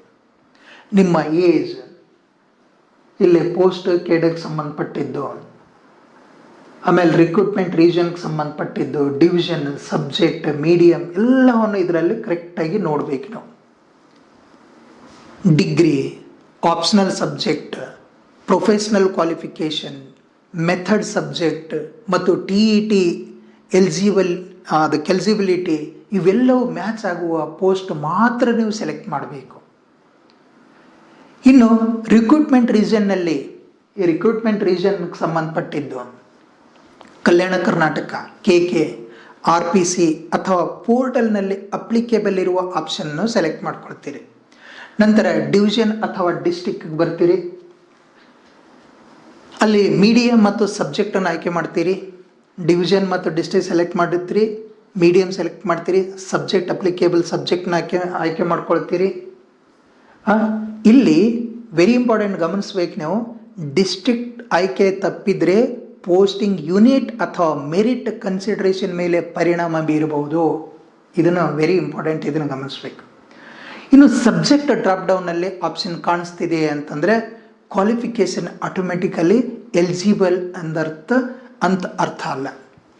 ನೋಟಿಫಿಕೇಷನ್ನ ಸಬ್ಜೆಕ್ಟ್ ಕಾಂಬಿನೇಷನ್ ಮತ್ತು ಮಿನಿಮಮ್ ಮಾರ್ಕ್ಸ್ ರೂಲ್ ಜೊತೆಗೆ ಕನ್ಫರ್ಮ್ ಮಾಡ್ಕೊಳ್ಬೇಕು. ಕ್ಯಾಟಗರಿ ಅಪ್ಲೈಡ್ ಆಟೋ ಫೀಲ್ಡ್ ಆಗಿದ್ದರೂ ರಿಸರ್ವೇಷನ್ ಸೆಕ್ಷನ್ಗೆ ಮ್ಯಾಚ್ ಆಗ್ತಿದೆಯಾ ಅಂತ ನೋಡಬೇಕು.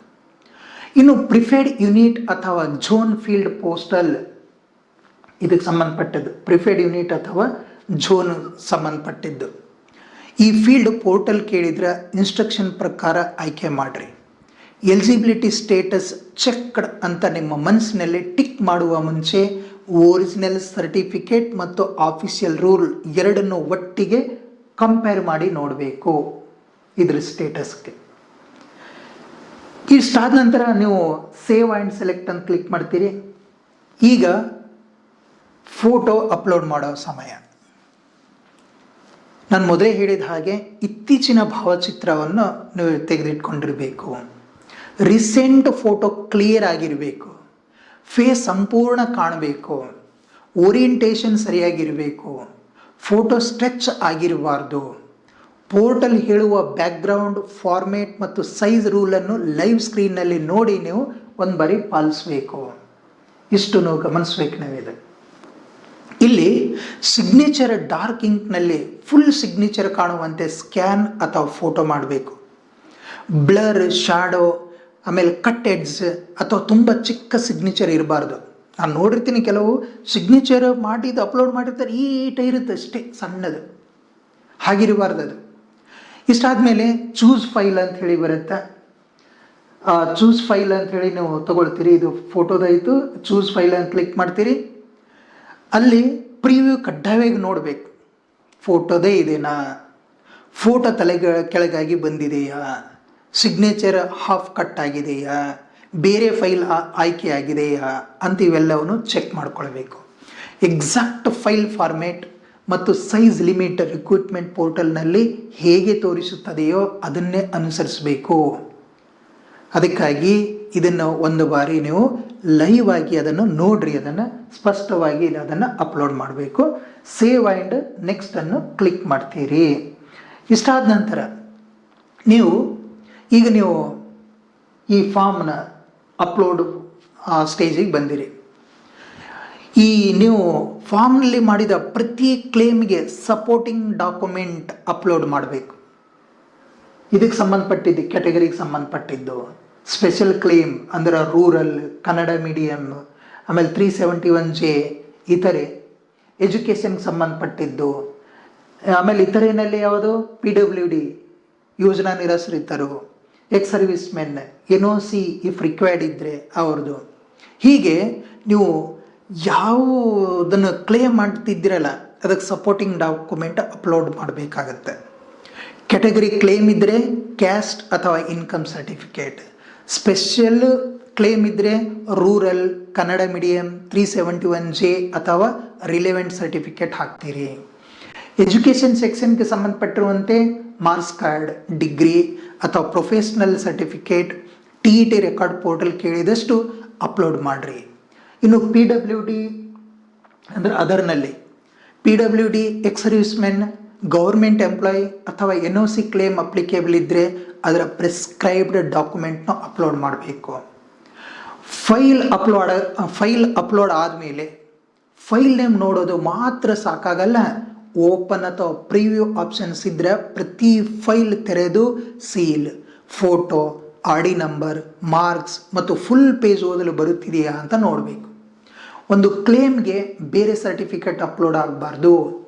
ಪರ್ಸ್ನಲ್ ಡೇಟಾ ಇರುವಂಥ ಫೈಲನ್ನು ಪಬ್ಲಿಕ್ ಕಂಪ್ಯೂಟರ್ನಲ್ಲಿ ಡೌನ್ಲೋಡ್ ಫೋಲ್ಡರ್ನಲ್ಲಿ ಬಿಟ್ಟು ಬಿಡಬಾರ್ದು.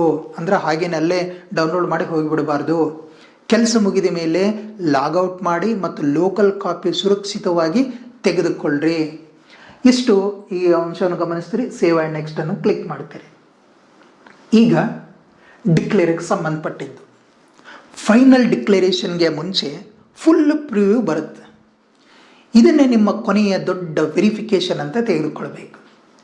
ಪರ್ಸನಲ್ ಮತ್ತು ಕಾಂಟ್ಯಾಕ್ಟ್ ಡೀಟೇಲ್ಸ್ನಲ್ಲಿ name, date of birth, mobile, Aadhaar ಮತ್ತು ಅಡ್ರೆಸ್ ಸರಿ ಇದೆಯಾ ಅಂತ ನೋಡಬೇಕು. ಇದನ್ನು ಕಂಪ್ಲೀಟಾಗಿ ಚೆಕ್ ಮಾಡ್ಕೊಳ್ಬೇಕು, ಪ್ರಿವ್ಯೂ ನೋಡಬೇಕು.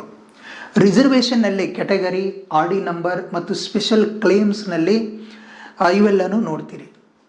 ಎಜುಕೇಷನ್ ಮತ್ತು ಟಿ ಇ ಟಿನಲ್ಲಿ ಕ್ವಾಲಿಫಿಕೇಷನ್, ಸಬ್ಜೆಕ್ಟ್ ಯಾವುದು, ಮಾರ್ಕ್ಸ್ ಯಾವುದು, ರೋಲ್ ನಂಬರ್ ಏನು, ಪೋಸ್ಟ್ ಮತ್ತು ಅಪ್ಲೋಡ್ನಲ್ಲಿ ಪೋಸ್ಟ್ ಯಾವುದು, ಸಬ್ಜೆಕ್ಟ್, ರೀಸನ್ ಯಾವುದು, ಫೋಟೋ, ಸಿಗ್ನೇಚರ್ ಮತ್ತು ಡಾಕ್ಯುಮೆಂಟ್ಸ್ ಎಲ್ಲವನ್ನು ಎಲ್ಲ ಸೆಕ್ಷನ್ನನ್ನು ಓದಬೇಕು.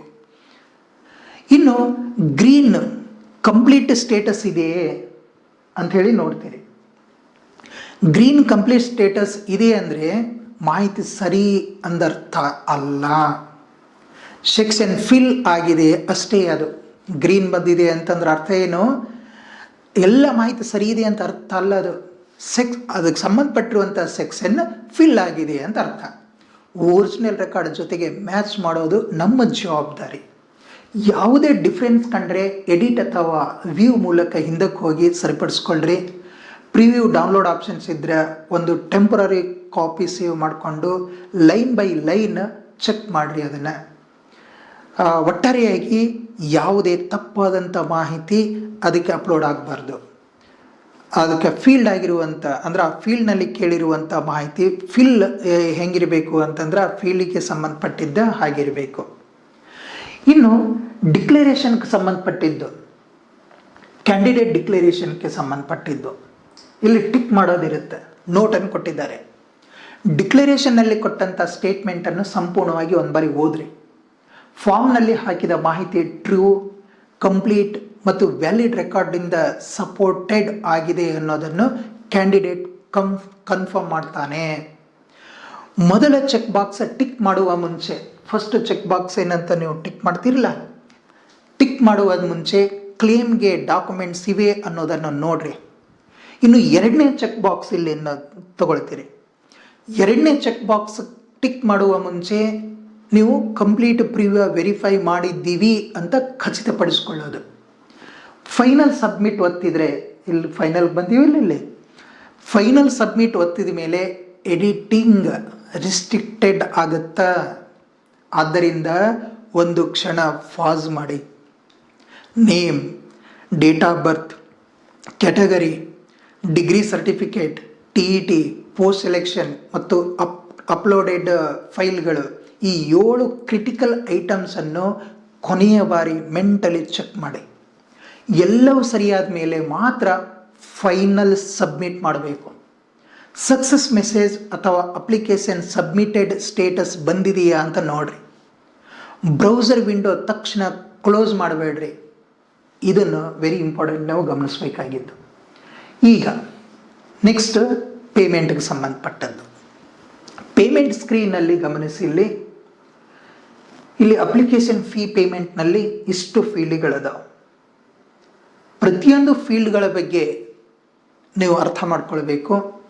ಪೇಮೆಂಟ್ ಸ್ಕ್ರೀನಲ್ಲಿ ಅಪ್ಲಿಕೇಶನ್ ನಂಬರ್ ಮತ್ತು ಅಪ್ಲಿಕೆಂಟ್ ನೇಮ್ ಸರಿ ಇದೆಯಾ ಅಂತ ಮೊದಲು ನೋಡ್ಕೊಳ್ಬೇಕು. ನಂತರ ಫೀ ಕ್ಯಾಟಗರಿ ಮತ್ತು ಅಮೌಂಟ್ ಪೇಯಬಲ್ ಪೋರ್ಟಲ್ ಏನಂತಂದ್ರೆ ಆಟೋ ಕ್ಯಾಲ್ಕುಲೇಟ್ ಮಾಡಿರಬಹುದು. ನೋಟಿಫಿಕೇಶನ್ ಫೀ ಟೇಬಲ್ಗೂ ಮ್ಯಾಚ್ ಆಗ್ತಿದೆಯಾ ಅಂತ ಚೆಕ್ ಮಾಡಿರಿ. ಆಗತ್ತೆ ಬಿಡ್ರಿ, ಅದು 100% ಮ್ಯಾಚ್ ಆಗಿರುತ್ತೆ. ಇನ್ನು ಅವೈಲೇಬಲ್ ಪೇಮೆಂಟ್ ಮೋಡ್ ಆಯ್ಕೆ ಮಾಡಿರಿ. ಇಲ್ಲಿ ಅಮೌಂಟ್ ಪೇಬಲ್ ಮತ್ತು ಫೀ ಕ್ಯಾಟಗರಿ ಎಲ್ಲವನ್ನು ಸೆಲೆಕ್ಟ್ ಮಾಡಿಕೊಂಡು ಇಲ್ಲಿ ಸಂಬಂಧಪಟ್ಟಿರುವಂಥ ಅವೈಲೇಬಲ್ ಪೇಮೆಂಟ್ ಮೋಡನ್ನು ಆಯ್ಕೆ ಮಾಡ್ತೀರಿ. ಪೇಮೆಂಟ್ ಗೇಟ್ವೇ ಓಪನ್ ಆದಮೇಲೆ ಅಮೌಂಟ್ ಮತ್ತು ಮರ್ಚೆಂಟ್ ಅಥವಾ ಡಿಪಾರ್ಟ್ಮೆಂಟ್ ಡೀಟೇಲ್ಸ್ ಸರಿ ಇದೆಯಾ ಅಂತ ನೋಡ್ತೀರಿ. OTP ಅಥವಾ ಬ್ಯಾಂಕಿಂಗ್ ಪಿನ್ ಯಾರಿಗೂ ಹೇಳಬೇಡ್ರಿ. ಪೇಮೆಂಟ್ ಪ್ರೋಸೆಸ್ ಆಗ್ತಿರುವಾಗ ಪೇಜ್ ರಿಫ್ರೆಶ್ ಮಾಡೋದು, ಬ್ಯಾಕ್ ತರೋದು ಅಥವಾ ಕ್ಲೋಸ್ ಇವೆಲ್ಲವನ್ನು ಮಾಡಬಾರ್ದು. ಒಂದೇ ಟ್ರಾನ್ಸಾಕ್ಷನ್ಗೆ ರಿಪೀಟೆಡ್ ಕ್ಲಿಕ್ ಮಾಡಿದರೆ ಡಬಲ್ ಡೆಬಿಟ್ ಕನ್ಫ್ಯೂಷನ್ ಬರಬಹುದು. ಇದನ್ನು ನೀವು ನೆನ್ಪಿಟ್ಕೊಳ್ಬೇಕು. ಇನ್ನು ಸಕ್ಸಸ್ ಆದಮೇಲೆ ಇದನ್ನು ಓಕೆ ಆಗಿರುತ್ತಲ್ಲ, ಸಕ್ಸಸ್ ಆದಮೇಲೆ ನೀವು ಟ್ರಾನ್ಸಾಕ್ಷನ್ ID ನೋಟ್ ಮಾಡಿ ಇಟ್ಕೊಳ್ಬೇಕು. ಅಮೌಂಟ್ ಡೆಬಿಟ್ ಆಗಿ ಪೋರ್ಟಲ್ ಪೆಂಡಿಂಗ್ ತೋರಿದರೆ ತಕ್ಷಣ ಮತ್ತೆ ಪೇ ಮಾಡುವ ಮುಂಚೆ ಆಫೀಷಿಯಲ್ ಇನ್ಸ್ಟ್ರಕ್ಷನ್, ಪೇಮೆಂಟ್ ಸ್ಟೇಟಸ್ ಮತ್ತು ಬ್ಯಾಂಕ್ ಟ್ರಾನ್ಸಾಕ್ಷನ್ನ ಪರಿಶೀಲಿಸ್ಕೊಳ್ಬೇಕು. ಇವು ಇಂಪಾರ್ಟೆಂಟ್ ಪಾಯಿಂಟ್. ನೆಕ್ಸ್ಟ್ ಪೇ ನಾವು ಆದಮೇಲೆ ಪೇಮೆಂಟ್ ರಿಸಿಪ್ಟನ್ನು ನೋಡ್ತೀರಿ. ಪೇಮೆಂಟ್ ಕಂಪ್ಲೀಟ್ ಆಯಿತು. ಪೇಮೆಂಟ್ ಕಂಪ್ಲೀಟ್ ಆದಮೇಲೆ ಸ್ಟೇಟಸ್ ಸಕ್ಸಸ್ ಅಂತ ಹೇಳಿ ಬರುತ್ತೆ. ಸ್ಪಷ್ಟವಾಗಿ ತೋರ್ತಿದೆಯಾ ಅಂಥೇಳಿ ನೋಡಬೇಕು. Application number, transaction ID, paid amount, date ಮತ್ತು ಟೈಮ್ ಎಲ್ಲವೂ ರಿಸಿಪ್ಟ್ನಲ್ಲಿ ಇರುತ್ತವೆ. ಇದನ್ನು ನೋಡ್ತೀರಿ, ಇದಕ್ಕೆ ಸಂಬಂಧಪಟ್ಟಿದ್ದು. ಇಷ್ಟಾದ ನಂತರ ಇವೆಲ್ಲನೂ ಇರ್ತವೆ. ಮೊದಲು ಪೇಮೆಂಟ್ ರಿಸಿಪ್ಟ್ PDF ಡೌನ್ಲೋಡ್ ಮಾಡಿ ಇಟ್ಕೊಳ್ರಿ. ನಂತರ ಫೈನಲ್ ಅಪ್ಲಿಕೇಶನ್ PDF ಡೌನ್ಲೋಡ್ ಮಾಡಿರಿ. ಎರಡೂ ಫೈಲ್ ಓಪನ್ ಆಗ್ತಿವೆಯಾ ಮತ್ತು ಪೇಜಸ್ ಕಂಪ್ಲೀಟ್ ಇದೆಯಾ ಚೆಕ್ ಮಾಡಿರಿ. ಒಂದು ಡಿಜಿಟಲ್ ಕಾಪಿ ನಿಮ್ಮ ಶಕೂರ್ ಫೋಲ್ಡರ್ ಅಥವಾ ಡ್ರೈವ್ನಲ್ಲಿ ಇಡ್ರಿ. ಒಂದು ಪೇಪರ್ ಪ್ರಿಂಟ್ ತೆಗೆದುಕೊಳ್ಳ್ರಿ. ಫೈಲ್ ನೇಮ್ಗೆ ಅಪ್ಲಿಕೇಶನ್ ನಂಬರ್ ಸೇರಿಸಿದ್ರೆ ನಂತರ ಹುಡುಕೋದು ಸುಲಭ ಆಗುತ್ತೆ. ಅಪ್ಲಿಕೇಶನ್ ರಿಸಿಪ್ಟ್ ಮತ್ತು ಅಪ್ಲೋಡೆಡ್ ಸಪೋರ್ಟಿಂಗ್ ಡಾಕ್ಯುಮೆಂಟ್ನೆಲ್ಲ ಒಂದು ಫೋಲ್ಡರ್ನಲ್ಲಿ ಒಟ್ಟಿಗೆ ಇಡ್ರಿ. ವೆರಿಫಿಕೇಷನ್ ಅಥವಾ ಫ್ಯೂಚರ್ ಕರೆಸ್ಪಾಂಡೆನ್ಸ್ಗೆ ಇವು ಬಹಳ ಉಪಯುಕ್ತ ಆಗ್ತದೆ. ಇನ್ನು ಕೊನೆಯದಾಗಿ ಇವೆಲ್ಲ ನಾವು ಪ್ರಿಂಟ್ ಔಟ್ ತೆಗೆದಿಟ್ಕೊಳ್ತೀರಿ. ಈಗ ಫೈನಲ್ಗೆ ಬಂದಿದ್ದೀವಿ. ಇದಕ್ಕೆ ಸಂಬಂಧಪಟ್ಟಿದ್ದು ವೆರಿ ಇಂಪಾರ್ಟೆಂಟ್ ಗಮನಿಸಬೇಕಾಗಿರುವಂಥ 8 ಪ್ರಮುಖ ಅಂಶಗಳು, 8 ಕಾಮನ್ ಮಿಸ್ಟೇಕನ್ನು ನಾವು ನೆನಪಿಟ್ಕೊಳ್ಬೇಕು. ಒಂದು, ನೇಮ್ ಅಥವಾ ಡೇಟ್ ಆಫ್ ಬರ್ತ್ ಮಿಸ್ಮ್ಯಾಚ್.